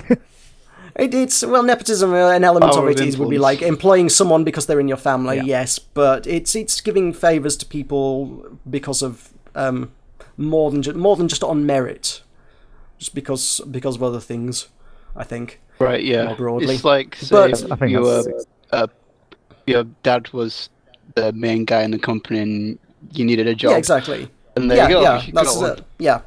That would be a standard example, certainly. And there's the idea that within the gaming industry, there's a lot of this kind of thing going around. It's the old, it's not what you know, it's who you know kind of thing. So because my dad did this, or because I'm related to them, or because I happened to go to a party and get drunk with this guy once, suddenly all these opportunities are now open to me. Or in some cases, because I slept with this person, opportunities are open to me. And that certainly is an issue within the industry, because gaming on the whole, if you ask anybody who works in the games industry, they do tend to say it's a really small world. You bump into the same people over and over again. There's the same faces and names come up time and time again. It's a small industry, and sure, but that doesn't necessarily mean it's good or right to particularly exploit these things. Yeah. So you do often... I mean, you see plenty of stories of, like, developers putting on big parties for the press, and they invite all the press to come down and drink at the free bar and get wasted and talk about their games, and then a few months later they'll be like, do you remember that party we gave for you? Are you going to give us a review? And it's like, hang on, can we trust you now? So there's elements of that in there. That's kind of part of the problem. On top of that, there was a video circulated on YouTube that criticised Zoe Quinn and all of this behaviour and whatnot, and basically outlined everything her ex had said. And Zoe Quinn, or someone by the name of Zoe Quinn, we can't confirm it's Zoe Quinn, used the DMCA, Digital Millennium Copyright Act, to take down that video. So you know when you get that little red window that says, sorry, this video can't be displayed because so-and-so decided to take it down, that was there, and it said, this video has been taken down by Zoe Quinn. Now, the problem with YouTube is that quite often it's not terribly hard to exploit the system, and it wouldn't be a massively long shot for somebody who had an axe to grind with Zoe Quinn and wanted to tarnish her reputation, and let's be fair, at this point there are plenty who want to do that, to say, by the way, I'm Zoe Quinn, take down this video, yeah. Well, to be fair, guys, if this video was taken down after it's been up for an hour, you know why. Yeah, certainly. I can't imagine that's going to be a thing, but basically that one video had one screenshot that was freely available on Steam of Depression Quest that was used in the background just as an image. Otherwise, it was just people talking over it. And the idea was like, oh, he's using images from her game without permission. Take down! Yep, as you do. So, yeah, that was... Was it confirmed then that she did do that? Or wasn't it? That's what I'm saying. Yeah. We can't know for sure because it's so easy to exploit the DMCA system. It could have been anybody doing, oh yeah, I'm Zoe Quinn. It could have been anybody saying, hi, I'm Zoe Quinn. Yeah. Even more. Yeah, she Absolutely. definitely did it. Absolutely. I mean, again, we've got now, since then, in the last few days, there's Zoe Quinn's Tumblr getting hacked, but then everybody's saying, oh, she didn't, it's not hacked, she did it herself to get attention, and then everybody posting a lot... So weird. I don't know. There's a lot of pictures going around that apparently verify it, and people saying, "Oh, to actually get into someone's Tumblr, it needs to be like it's two-stage authentication." So she would need to have gotten a code off her phone to be able to log into her Tumblr to do it or something. So there's absolutely no way anybody else could have gotten into her Tumblr, so she had to do it herself or something. I'm not entirely convinced that's the case, but either way, I think her Tumblr got hacked, her website, possibly her Twitter, I'm not sure, all got allegedly hacked, and then everybody's turned around and said, oh, she's just a massive fucking drama queen, she's just doing it to get attention because she thrives off people being angry at her, and it gives her publicity, and everybody feels sorry for her because she's getting all this negative publicity. And everyone's like, oh, poor Zoe Quinn. And if you read through enough of it, it's, I hate to say it, but some of the arguments start to seem like they kind of make sense. I'm like... There's a lot of things that add up here, and it seems plausible. But at the same time, it's also completely batshit insane. Yeah. Has Zoe Quinn done any sort of counter statement? Has there been anything official from her yet? She put a post on her Tumblr saying, we will not negotiate with terrorists, saying, yeah, people are dicks. The details of my personal life are nobody else's business. Fuck off, basically. Okay. But the fact is, like I'm saying, the issue runs so much deeper than the details of her personal life. Nobody gives a fuck if she cheated on a guy with 5 other guys. People give a fuck if she's abusing the DMCA system to take other people's content down off the internet. People give a fuck if she's exploiting her industry contacts to get favourable coverage over her game. These are the things that people are particularly bothered about, not the fact that she cheated on some guys. And so, yeah, it's just kind of, it's blown up, and there's a lot of he said, she said, he did, she did, and everybody's hacking each other and slinging shit at each other, and it's a complete and utter shitstorm, and it's absolutely, at this point, absolutely impossible to know what's actually gone on, who's done what to whom, and who's actually to blame for anything whatsoever. Really? It's kind of a tricky one to analyse. Well, it's probably going to be one of those things that we're going to have to just keep our eyes open and watch how it develops over the next few weeks. Potentially. I mean, further to this, we've got Phil Fish, the man who made Fez, which Suresh obviously has been playing this week. Segway. Yeah. So he's resurfaced on Twitter. He's a man who's notorious for getting angry at people on Twitter for, like, not much good reason, and just generally being pretty abusive through the internet. General troll, man. Generally sort of a troll kind of asshole kind of guy, yeah. He's got a very much a reputation for that. He, a while back, basically rage quit the internet and was like, he made his Twitter private and was like, that's it, any sequel... And he said, he said Fez 2 is cancelled, was his announcement. It was like, at that point, he hadn't even announced that he was making Fez 2. So, again, this is the kind of guy who is likely to just make up the existence of Fez 2 just so that he can cancel it, just to be a dick. So he was like, Fez 2 is cancelled, and then immediately made his Twitter private, and he's been, like, private for, like, the last year. And then recently, he's kind of resurfaced a couple of times just to shout things to anger people on the internet on Twitter. I mean, there was a few months back, he popped up and made the bold statement that everybody who plays Fez on YouTube owes me money, was his statement. Which, yeah, good luck with that. Yeah, there's plenty of ways to debunk that, and on the other side of the coin, he's totally within his rights to say that. If he doesn't want people to make money out of his games, he's allowed to do that. YouTube has a system in place to stop you doing that. Do you know what happens when you use that system to stop people playing your game? Nobody plays your game on YouTube, and you don't get any marketing for free. Nobody knows about your game anymore. Congratulations, Phil. You're welcome to use that system if you want, by the way. Intention all along. Yeah, I mean, back in December, January time, there was the big Content ID sweep through YouTube that was taking down gaming content left, right, and centre, and developers were scrambling like crazy to say, by the way, guys, you can use our game, you're allowed to use our game, it's totally okay for you to use our game, please, please, please play our game on YouTube. Everybody else is okay with that. If you want to turn around and say, no, you're not allowed to play our game on YouTube, that's fine. You can do that, you have the right to do that. But there are a million other games out there ready to take your place on YouTube that will be happy for people to cover your game and give you exposure and promotion for free. Well, it does seem a bit daft to get churlish about losing some small amount of change but not having a game on YouTube. I know, yeah. When in the vast majority of instances, we are talking about pennies, yeah. And thousands of people are going to watch a play-along video on YouTube, which might persuade them to buy the game. It seems daft. Yeah, of course. There are absolutely, undeniably conversions in that. You know, if a few 100,000 people watch your game being played on YouTube, a few 100 or 1,000 of those are probably going to go out and buy the game. That's very much demonstrable. You can show that will happen.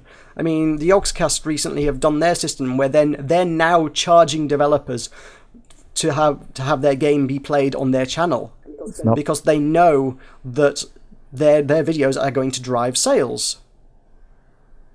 Again, that's a interesting issue of morality and whether you should do that, but that's something entirely else. But the Yogscast is so confident that if they make a video of your game on their channel, you're going to sell enough copies of your game off the back of that you can afford to pay them money to do that video in the first place. Yeah, it all sounds very good. Yeah, but anyway, he's with this whole Quinspiracy thing, as it's been called, he's resurfaced and was showing a lot of support for her and doing the whole YouTube shit thing in the middle of it all as well. And guess what? By throwing himself in front of the firing line and standing up for Zoe Quinn, he's ended up getting attacked as well. And again, because he's equally as much of a demonstrable drama queen, he's a lot of people saying, oh, he hacked himself. Basically, his name, all his personal details, his social security number, all of the financial details of his company, Polytron, every last bit of information you could possibly hope to know about Phil Fish and Phil Fish's company, Polytron, appeared on the Polytron website in a 1.5 gig download. Ah, Yeah. that seems like not a great thing. I think they must Again, have I mean- proven that then he faked it. That'd be possible. What would I the don't know, benefit well, be of doing that? Again, there's a lot of back and forth on whether he's faked that because Phil Fish is insane is the only word you can use to describe Again, him. the views of our hosts. Just look at what he's done and what he says and the way he acts. The guy genuinely, unquestionably needs some kind of help, I would have said. Again, the views of the hosts. Sure, whatever. Okay, these are my views, not button mashes. I don't give a shit. Phil Fish needs help. Sure, but I don't know. It's like in stressful situations when he's getting abuse from everybody on the internet, could he just snap and do something really fucking stupid? It's not beyond the realms of possibility, I feel, because the guy is so goddamn nuts. He really is. Just look into this thing, and it's like Phil Fish is a madman. He really is. But at the same time, that's so destructive. It's like, would he even go that far? That's what I'm saying. It's not beyond the realms of plausibility, but at the same time, it's so batshit insane that it might that you know it's quite reasonable to say, of course he was attacked. Why wouldn't he be? Well, At any rate, the upshot of that then is that Phil Fish is like he's rage quit the internet again, is what I would say. He's basically turned around. Yeah, he's basically said, look, Fez and Polytron as an entire entity, it's up for sale. I don't want this anymore. I can't handle this. I don't want this anymore. If anybody wants to make me any kind of reasonable offer whatsoever for Fez and Polytron, they can have it. the toys are out of the pram. It's not the first time he's done this. But it's not the first time he's done that. Like I say, yeah, he rage quit the internet a while back. Admittedly, it wasn't anywhere near as serious as that. He was just getting a lot of shit before. This time, he's properly had a complete and utter meltdown. So, yeah. Oh, dearie me. I heard something else regarding Jontron. Jontron? Okay, please elaborate on that one, because I'm not He up on posted that a one. link to... He's basically a YouTuber. He posted I know that a one. link to pornographic personally. comics of Zoe on his Twitter Okay. feed. But now it's Right. been deleted. So... I don't know about that. Then it's, In what way did it that feed cracked into it him other up. than just stirring the pot? Pardon? What way did that feed into anything other than just stirring the pot? I think he just stirred the pot and made him, just part of this shitstorm. In a way. Right. The pot is well and That's what I'm truly saying, it's- stirred now. I mean, that's why I'm sort of slightly loath to mention it in the first place, but I've been going on about it for 15 minutes, so I suppose it's too late now, because I was like, it just seems like to weigh into this in any way, shape, or form just seems to be to put yourself in the firing line. Yeah, and that's it why does. a lot of people are just like, I don't want any part of this. You just hold your hands up and go, I'm not getting involved in this. I don't want to be attacked Yeah. on Twitter. There are too many contradicting facts, and everybody's saying he did this, he said that, she did this, said that, and you can't make head or tail of it. Like I say, a lot of it seems plausible but also insane, and so it's very difficult to actually make one way or the other what has actually in any way, shape, or happened. Well, I suppose. I think the internet likes a good conspiracy theory, and I think this is what Oh, this absolutely. is what we're getting at the moment. Yeah, I suppose the one thing a lot of media outlets are taking away from it, the one thing that I think Phil Fish was attacking TB for not actually elaborating on, is just the sheer vitriol within the gaming community towards Zoe Quinn over something like this. But, as I say, I do feel like Zoe Quinn... I would like to suggest that Zoe Quinn is not being attacked for Zoe Quinn. I think Zoe Quinn is more a symbol of everything that's wrong within the industry at this point. People are attacking Zoe Quinn as a symbol of everything that's wrong in gaming, rather than Zoe Quinn as a person. It just so happens that Zoe Quinn is a person, and she's not being able to deal with this particularly well. Neither is Phil Fish, but the two of them are just being held up as an example of this is what we don't want people to do within the gaming community. We don't like this. Yeah, I think it's more just a statement of... An example is being made out of the two of them. Yeah, it's just a point of needs to be a change, and we'd like to see Yeah. one. We need a change to games industry, and for God's sake, someone needs to fix that fucking DMCA. Neither will happen, of course. No, of course not. Neither will happen. I mean, with the YouTube stuff, I mean, a lot of people keep pointing to YouTube as kind of the future of games journalism, and personally, as someone who does that kind of thing, I would like to think it is. I mean, a lot of the journalism that I tend to trust about games tends to be YouTube-based stuff. If I want a honest opinion on a game, I will go to someone like Total Biscuit or Yahtzee. Those are the kind of names within the industry that I will trust to give me an honest opinion on a game. Whereas, you know, if I go to somewhere like Kotaku, that shit's going to be, in all likelihood, going to be biased as hell. Yeah, like, I usually go to blogs as well, and You're gone a bit quiet. Would you like to speak up? Yeah, that's definitely who I tend to lean to, is someone who I trust within the industry, and, you know, like you do with Total Biscuit, and, you know, just, I mean, it's very hard to, you know, just go into this kind of situation. I mean, that's the reason why, like, you know, Total Biscuit are trying the very best to not be a part of it. Oh, absolutely, yes. Trying to keep neutral. Yeah. Because I think, didn't he fall into a same trap of some sort beforehand?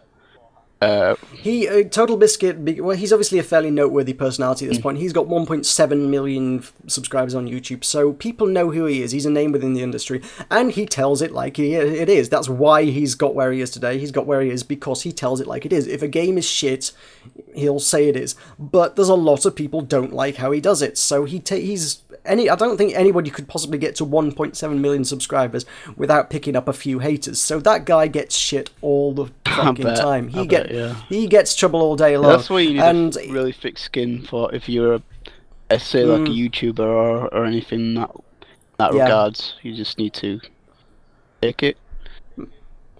I mean, after that Phil Fish attack on YouTubers, TB did a rebuttal to that, and I was going somewhere with that, and it's suddenly gone. What was I going to say? Come back to you by next week. Yeah, it will come back to me by next week. Yeah, I didn't know where you're going. Reason to tune in, guys. Anyway, whatever I was going to say about that, I was going to say about that. You just brain fired, in other words. I did absolutely brain fart there. That just totally is like, where was I going with that? There was a thing there. It was just a quote from it, actually. It was Total Biscuit is like, why did it have to be Phil Fish that came out with a statement? Phil Fish is the only person is the worst person in the world to deal with being in the public eye, and that's coming from somebody who is awful at being in the public eye. Sounds about right. It's like Phil Fish is the only person worse at being in the public eye than Total Biscuit. Oh dear. So yeah. Right. Shall we move away from the world of conspiracy and get to I was going to say, there's a lot of releases? drama, but there's no real conclusions to be drawn there, so... All speculation. Other than a lot of people are dickheads. That's the only concrete thing we can come to. In the industry. There are a lot of dickheads. On every side of the fence. Yeah. And on that there are no sides of the fence which are good. Which is why we're going to sit on it. Yep, and judge. Yeah. And on that anyway, yes. Let us indeed move on. So, what's the coming out? Let's do some game releases. Let us indeed do that. We need a jingle. What have we got this week? If you want to come up with some jingles, be my guest. Are you a jingle composer? I'm sure I can get a tambourine and record something. Just jingle the tambourine. Now for the games. New releases. Yeah. That's it. That's just going to jingle the tambourine and go, new releases. Yeah, I'll find a tambourine and I'll get on that. Alright. That sounds fine. Let us go through the new games release. We've got a few different sources on it this week. I don't know which one we're feeling like is the most reliable. Let's start with the Giant Bomb list, shall we? Yep. I've been assured that one's a pretty reasonable list. By Phil Fish. So... no, not quite. August 25th, we have Super Time Force Ultra, which is presumably there's no thumbnail for that. We've only got the name. I am familiar with Super Time Force Ultra though. That is by Cappy, who I'm familiar with from making one of the Might and Magic games. Actually, they did a weird kind of puzzle version of Might and Magic, which is a bit odd but kind of fun. They are doing Super Time Force. I'm not sure if Super Time Force is actually out yet, and if this is some sort of updated version of it. It's not one I've honestly followed. Oh, they also did Super Brothers Sword and Sorcery EP, which is a weird kind of side-scrolling episodic kind of thing that was kind of interesting and different. They've included some characters from Left 4 Dead and Team Fortress 2. Yes, there are indeed some Team Fortress characters in it, yes.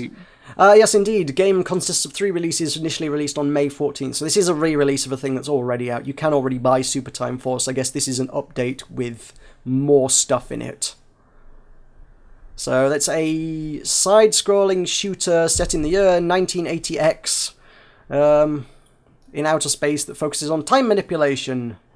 So the way it works, I think, is you go in with like a character, and it's kind of a bit Metal Slug. You go in and gun and try and kill as much stuff as you can, and then when you inevitably die, you go again, but through the power of time travel, you go alongside the previous version of yourself, and you work together with your previous self to kill all the stuffs.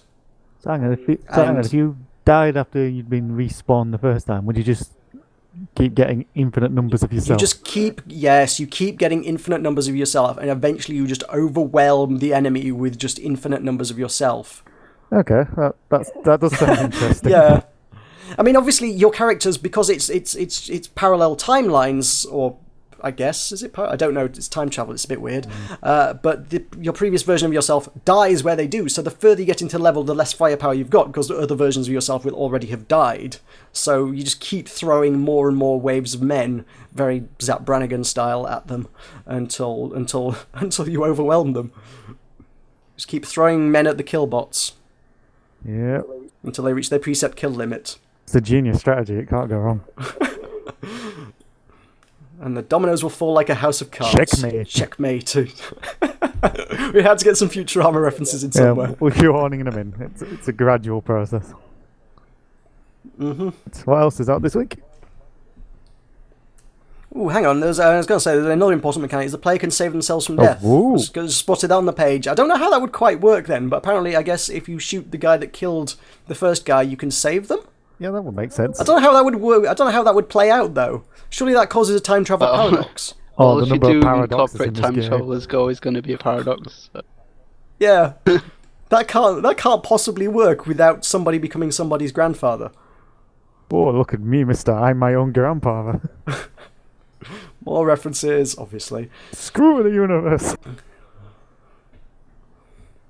Yes, anyway. August 26th, we have Madden NFL 15. Okay, yeah, that's the game of your expertise, so talk us through it. Well, this is Shit. bigger and better than Madden 14. This year, we've got all the new players in it. The players that weren't in it last year. I don't know. It's Madden. It's presumably a roster update. It's this wiki page is a stub. Hit the edit button. Even Giant Bomb doesn't give a shit about Madden, so that's useful. Well, I have actually played a Madden game before, quite a while ago. Was it recently? No. No, it was like 3 years Probably ago. the same game, though. Oh, no, 3 years ago. Yeah, it probably is the same game then. Yeah. It's one of those games that EA pumps out year after year and year, and chances are it's literally going to be a roster update. But if you listen to their press spiel, they're going to tell you it's bigger and better and far more incredible than any other Madden game you've ever played in your life. Yeah, it's usually stuff like, well, as you can see, the grass is slightly greener than it was in 2014. Yeah, absolutely, yeah. Yeah, we've done actual grass physics this year. But no, if you're... When someone slides over the grass, you can see the blades of grass bend. Or some shit. Yeah, but to be fair, if you like football, you'll probably enjoy it, so... Yeah, it's there. If you're into Madden, you'll buy Madden. If you're not into Madden, you won't buy Madden. That is Madden. Yep. That's all there's to be said for it. We've summarised that very well. August 26th, we have Hyperdimension Neptunia Rebirth 1. Greatest name ever. Hyperdimension Neptunia being, I am ashamed to be aware, a anime series about the console wars between, what was it, Dreamcast, PlayStation 2. Was it Dreamcast, PlayStation 2, and Xbox, wasn't it? Yes. Yeah. So they have 3 characters who are anthropomorphic versions of those consoles, and they go on adventures and fight shit. Yeah. That's all I know. That's all I know about the anime. I did download it at one point, actually, and I've watched like 1 episode, and it was quite good, but that's my expertise. So, what do you know? So, what can you tell us about the game, or what can Giant Bomb tell us about the game? Giant Bomb can tell us about the game is I think it's a JRPG type thing, to be honest, which wouldn't surprise me. It's It would make by sense. Idea Factory, who have done a lot of other RPG type stuff, and it's anime, so yeah, it's a JRPG. I'm pretty certain. Seems like a pretty good shout. Probably going to be right. That's out on PS Vita, so Surresh can play that. Another game. Idea Factory are the guys who made Agarest, which I quite liked, although I never got particularly far into it. So I'll give them a shout for that. That could probably be all right. If I had a Vita, I might have a look. I will say that much for it. August 26th, we have Metro Redux, Metro 2033 Redux, and Metro Last Light Redux. That's a lot of Redux. Which seems like... I think it's a lot of re-releases of stuff that's already out. I don't know what it is. What is the Redux? Can anybody tell me about the Redux? I think they're the Mighty Ducks' Canadian cousins, aren't they? Something like that, yes. Comes with Are the they new like- difficulty modes, Spartan and Survival. Ooh. Spartan is based on Last Light gameplay, while Survival is based on Metro 2033. Okay. So, yeah, I think it's re-releases with new stuff. They've kind of done everything up to incorporate all elements of all the series, and probably made it a bit shinier. Brought back. It supports 4K resolution if you own a 4K monitor, which, let's be honest, you probably don't. Yep. And I like this. It supports full 912p resolution on PS4, Xbox. Wow. That's not even a resolution. What is 912p? I think they're just why it making. runs- What is They're just 912? making stuff up now. My monitor is a weird resolution, and that's 900. I have never in my life heard of a console 912. It must sounds be right a for console thing. Yeah, it runs at a solid 60 frames per second at 912p. The fuck? What is that? Well, there's only one way to find out, and that's buy the game. Yeah, maybe not. I played the original Metro 2033. I didn't much care for it, I'll be honest. I just got stuck on some bits. They had a really shitty survival with gas masks mechanic, and you had to keep acquiring gas mask filters, and the filters would only last 10 minutes, and when it ran out you had to get a fresh one, and there were a limited number in the world, and if you took slightly too long to get through a section, you'd just run out of gas masks, and there were no more gas masks, and you would just die to death in the radioactive air. So I got to that Yeah, bit. pleasant. Yeah, well, it wasn't great. August 26th, we have The Fall, which I've never heard of in my life. Okay. I've never heard that. It's a dark, story-driven, episodic, side-scrolling exploration game funded via Kickstarter for PC and Wii U. Okay. Sounds good. Which, okay, it looks like Like Limbo. it looks like Limbo. It looks exactly like I Limbo. just saw a screenshot. Like, It's silhouettes. It's side-scrolling silhouettes. It's Limbo, isn't it? For the most part. So, the sequel to Limbo. That looks like it. The lighting. It's a bit more. Yeah, I think it's a bit more sci-fi than Limbo, but ultimately It's the same. It's going to be the just same some- gameplay. You suspect. It's a gloomy side-scrolling platformery thing done in a silhouette style. Yeah. The game is episodic. Only the first episode has been announced so far. So if you backed that on Kickstarter, you're probably going to be interested. If not, chances are probably not so much. If you like Limbo, maybe it's worth a punt. Maybe, but let's be honest, Limbo has been copied a lot since then as well. There are quite a few Yeah, this is true, silhouette yeah. kind of things since then. We have Lethal League, which says released April 2013. Now it says it's out. I guess it was previously... Oh, it was previously a browser game, and now it's on PC, so they ported what's probably a Flash game on Congregate or some shit to PC. So that's bound to be absolutely worth your time and money. Is that sarcasm? He says he says dripping with cynicism.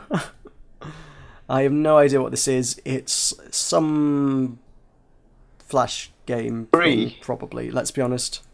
Oh, it is free. Is this played for free? Yeah, you can obviously go to their website and play it. The game can be played for free here. Link to reptilegames.com if you want to go play that for free. Go play that for free. Go check it out and tell us Yeah, what it is. lose an hour of your time. Just tell us.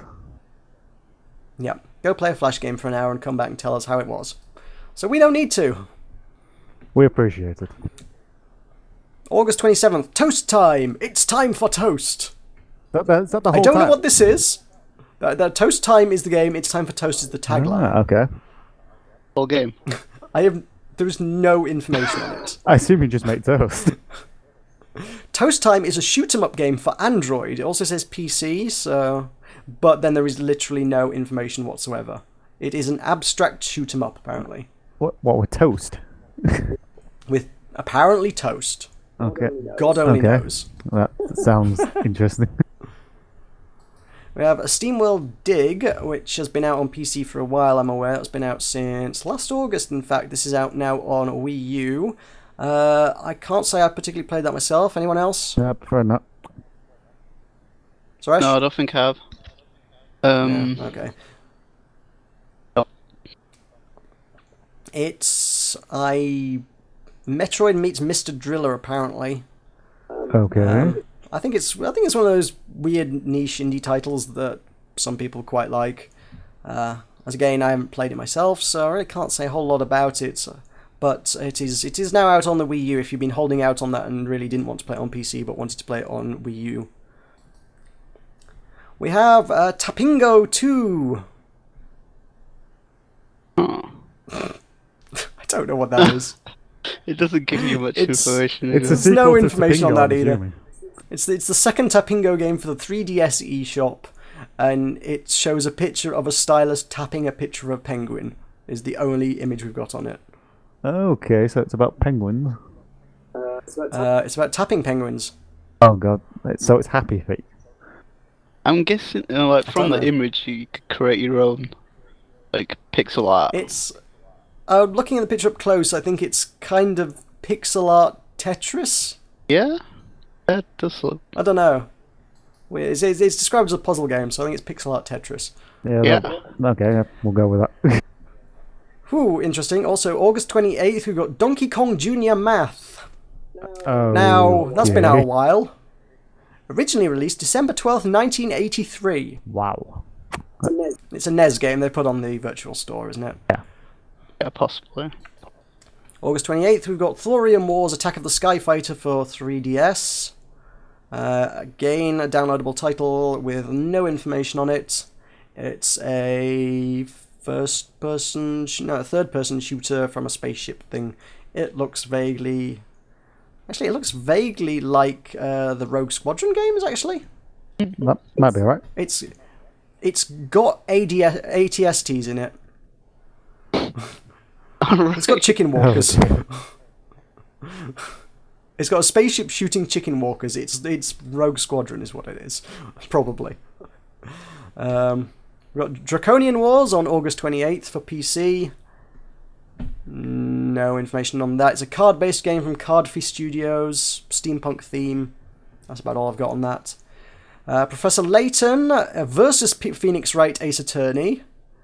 Wow. Okay.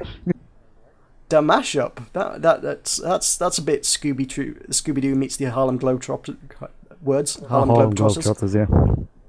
Except it Did sounds Scooby-Doo ever incredibly meet boring. Professor Layton? I don't know. A lot of people do like the Professor Layton stuff, and a lot of people like the Ace Attorney stuff. So What, will they just They team up don't to, sound- to fight crime or something? I don't know. I guess so. I guess that must be it. I don't know. It doesn't seem like the most obvious crossover, but I guess. Sure. Solving crimes with logic. Yeah. So it's leading characters from each series team up to solve a number of witch trials in a medieval fantasy world. Wait, what? They're going to drown some witches or burn them or whatever, either or.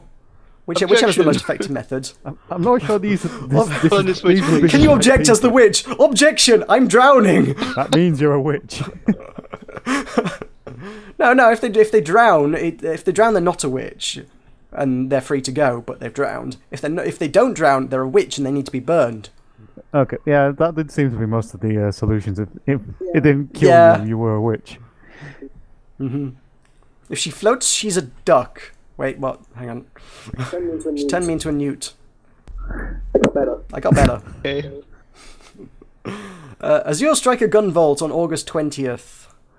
Consists of 3 releases. Sounds like this has already been out for a while on other formats. Is a 2D side-scrolling action game created by the guy who designed Mega Man 0, 2, and 3 for the 3DS.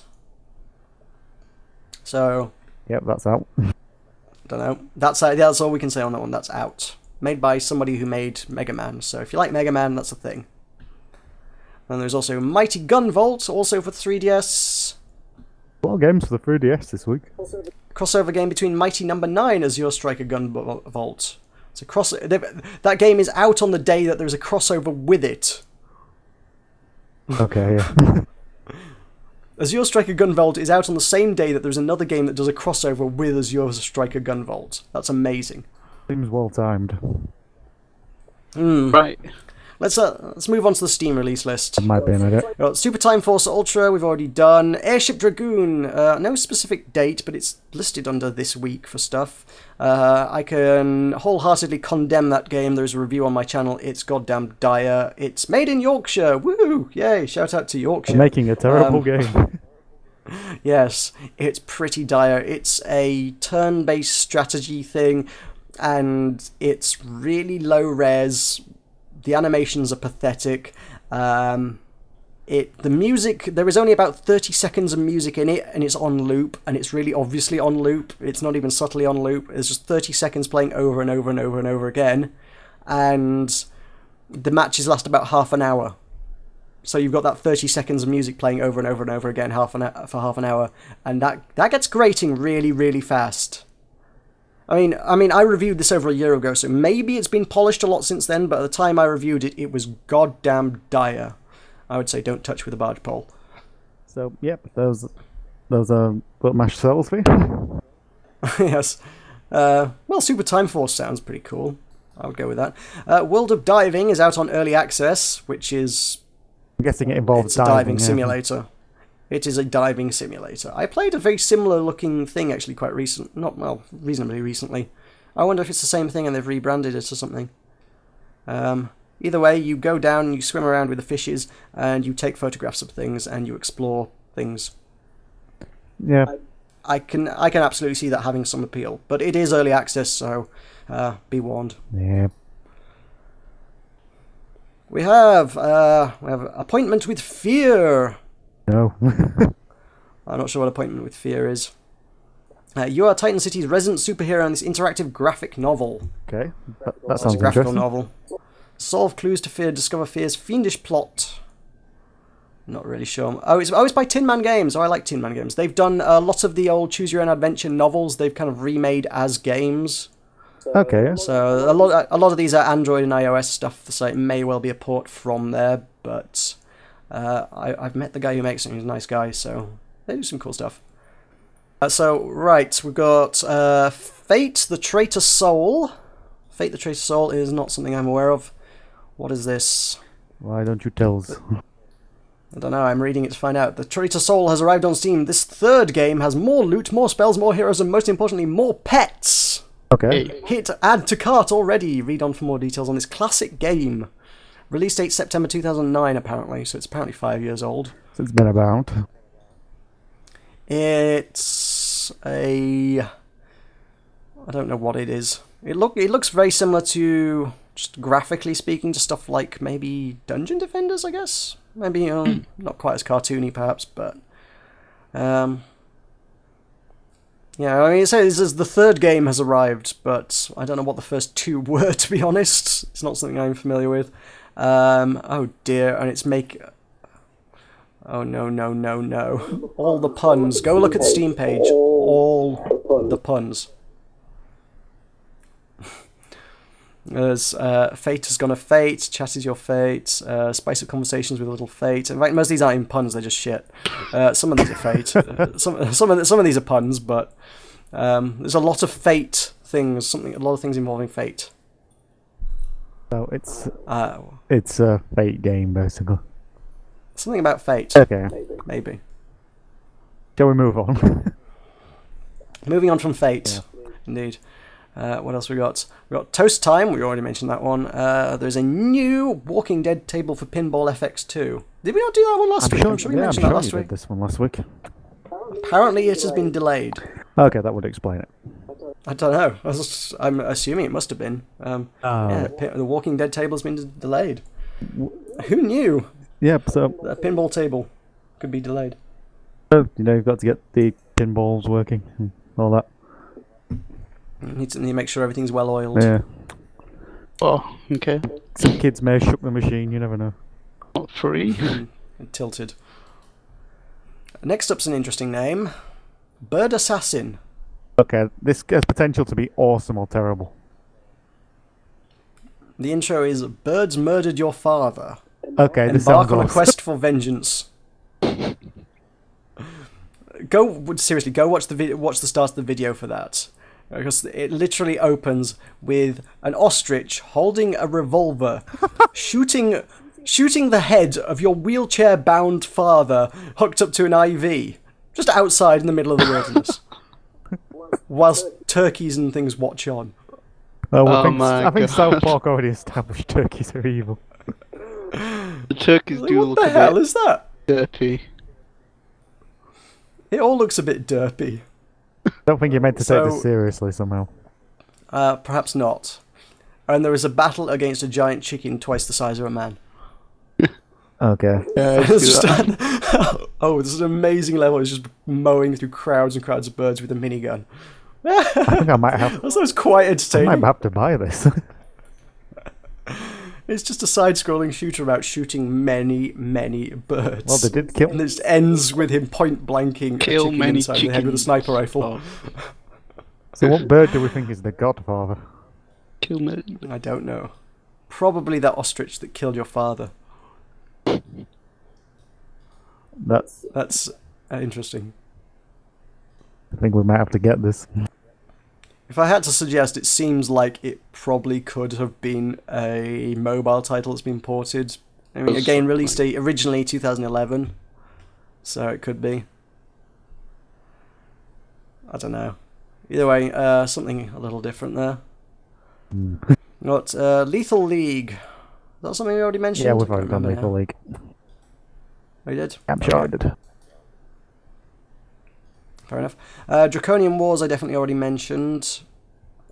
Shelter 2, is that... it's kind of... It's listed before August 29th on the list, but it also says available fall 2014, so I'm not sure what that is.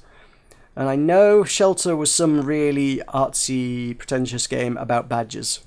I think it's the same game. It's no, Oh, no. it's an artsy, pretentious game about lynx now. Yeah. About links. That's not the deodorant either. Okay. So if you liked helping your family of badgers through the wilderness, now you can help a family of lynx through the wilderness, I guess. It's not that great of an evolution, really. It's one of these artsy titles. To be honest, it's probably my kind of thing. I would probably enjoy the crap out of that. I I'll be do honest. like the art style they're going for. It looks gorgeous, doesn't it? Yeah. It's got I don't know Like how a to describe it, but it looks patterned kind of amazing.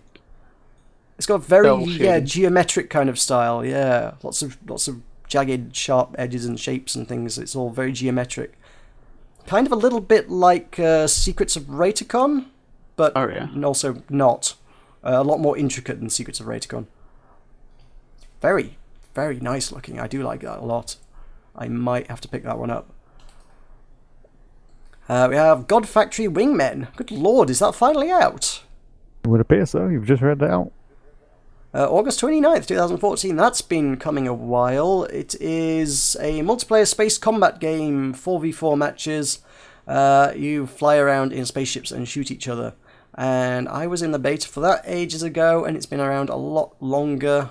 I think I kickstarted it at some stage. It rings a bell. You have the game? I seem to recall having got the emails from them. I do have the game somewhere. Yes, I can probably play it, but yeah, apparently that's finally out. Sweet. So that is available in a few days' time. I'm pretty sure is it not already like in early access or something? I thought it was in early access, but it's not saying I can. It says I can pre-purchase it now, so I guess it's not. I thought it was. It does. It's pre-purchase today, and you get a 2-for-1. You get a spare key to give to a friend. So it's actually, to be fair, if you got someone to split it with, it's half the price that it's marketed at. So that's not bad actually. That's probably a pretty decent title for the price. We have Metro. We've done Metro. We have To End All Wars, which is listed under simulation. Oh, it's Grand Strategy. Okay, I guess if you like Grand Strategy, you'll Like this. you'll probably want to watch. Grand Strategy is one of those genres that, people either like it or they're like, what the fuck is this? Right. Yeah. It's like super accurate historical recreation of massive scale battles and sweeping armies across continents and things, I think. And this is a grand strategy set during World War One. Players take control of one of the major It says one of the major that so desperately fought. I think they're missing a word. Players will take control of one of the major somethings that so desperately fought for control over Europe and to end all wars. So pick an army, fight World War One. Grand strategy. Raise the Dead is somehow listed amongst all these things, but it also says available in 2015, so I suspect that's not quite in the right place. Well done, Steam. Raise the Dead probably not out this week, but listed in amongst all this week's releases. That's a game about a zombie. It's a... Not sure what it's like a character platformery thing. Is it platformery? I don't know. It's probably more of a puzzle thing. It's very cartoony and cartoony game about zombies. Are you guys even still there? Yeah, we're just listening. Just You guys just stopped silent. No, but just taking it all in. Taking it all in. That's probably about it for this week. After that, we're getting a little bit further ahead of ourselves there, so I think that probably wraps up content for this week. For next week. Well, yes, we'll talk about next week's releases next week. That's surprising. That. Shocking. hopefully there'll be some that we'll know. There's a lot of games that never heard of and that. Yeah, a lot of it was over. Yeah, well, this that's week. that's PC for you. There's so much content out there. You just can't keep up with it all. To be honest, it's impossible to do. There's too much stuffs. Too much stuffs. Too much stuffs. Also, now looking at our third release list. Boyfriend's out. Hatterful will be, I guess that'll be out next week. Cool. That's the 4th of September, I think, now. That's been pushed back to. Alright, maybe. They need an extra couple of weeks just to polish the pigeons, I guess. And we'll be doing a hard sell on that. Yes, absolutely. Also note, I did that was not on either of our lists, but I've got the third list from MCV up here that also says Teenage Mutant Ninja Turtles is out this week. That's on... Maybe the film's out. That's on 3DS. Yes, it'll probably be a movie tie-in, I can only imagine. Yeah. And probably bad then. We've heard the notorious game. I can't imagine that'd be terribly amazing. Yeah. Filled with explosions. Yep. Cool turtles don't look at explosions. Or something. Yeah. Well, I suppose that'll just about do us for today. That's all the gaming news and releases for this week. Okay. Titles in there? So, are you guys wanting to talk about our upcoming events? Oh, Oh, well, yeah. I guess if we have to. It seems appropriate. It was appropriate for the end. You guys want to have the honours? I've been ranting enough all day. Surresh, you want to take it? Yeah, sure. Well, as you all know, probably from last week, I'm hopefully John mentioned this, but I don't think we did mention it last week, actually, no. Well, we're done. you guys, you're in for a treat because we are holding a very awesome event on the 18th of October in Bradford, if anyone's local, at the Playhouse. So everyone's welcome to come down. There'll be tournaments. There'll be a lot of prizes to be won, including cosplay. If you're into cosplaying, you can do that. And there's just going to be a lot of tournaments held, like your favorite fighting games. And we also have our own variation of the tournament, which is called the Mashup, which it's usually shrouded in mystery what games you'll be a part of, but you can be a part of that as well. I have a feeling there might not also be. not forgetting the many retro games that are going to be there. A lot of different previous gen consoles, and obviously have some next gen titles there. Interested in that, but yes, it's all going to be pretty awesome. Hopefully, you can come make it down if you pretty Can't local. believe you didn't even mention the Rock Band room. Oh yeah, our very popular The pièce de room. résistance. Yeah, He's saving. He's building. Yeah, that's the last thing. But yeah, the Rock Band room is like a most popular thing at our events, which it will include a very professional rock band set in our own custom stage with a This massive time, projection. So if I may interject, this time we're going to properly go the whole hog with it. Anybody who's seen our stuff before, we normally make a big deal about Rock Band. This time we've got it on front of a full stage, a full theatre stage in front of a 300 seat audience auditorium. We're going to have all the stage lighting and smoke effects and a massive sound system, and it would be like you are actually a rock band. So it's going to be amazing. So no pressure. yes, truly an awesome time. Hopefully, going to be a cool, a much bigger event time round.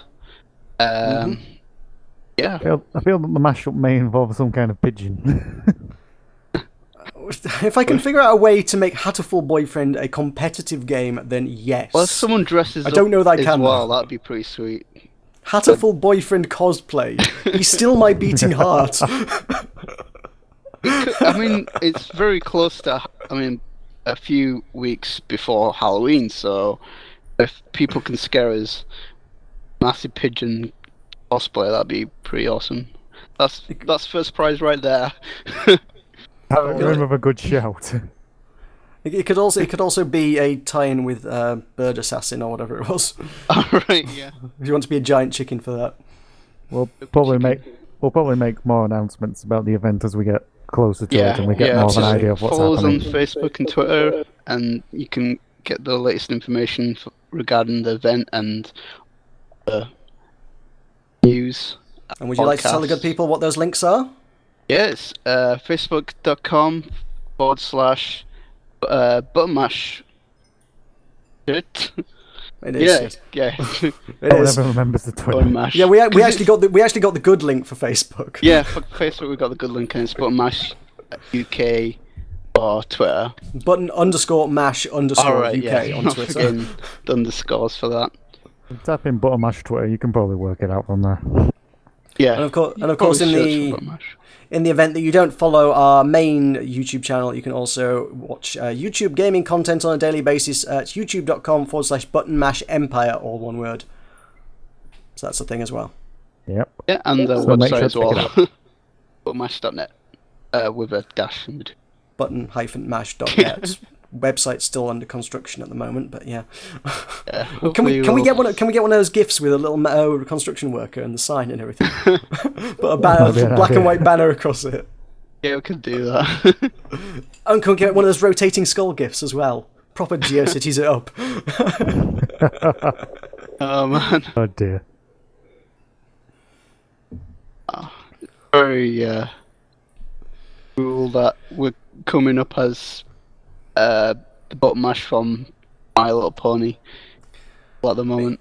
Yes, don't Google button Yeah. mash because you get ponies. Yeah, just assume we're the one that's not the pony.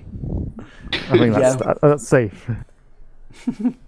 Alright, so you want to outro us, John? Sorry? You want to Do I- outro us? I think we just covered most of the important salient parts of the outro, but I suppose we can sign us off here. So, I have been John, or Meroka, whichever you may know me as, or possibly one or either or.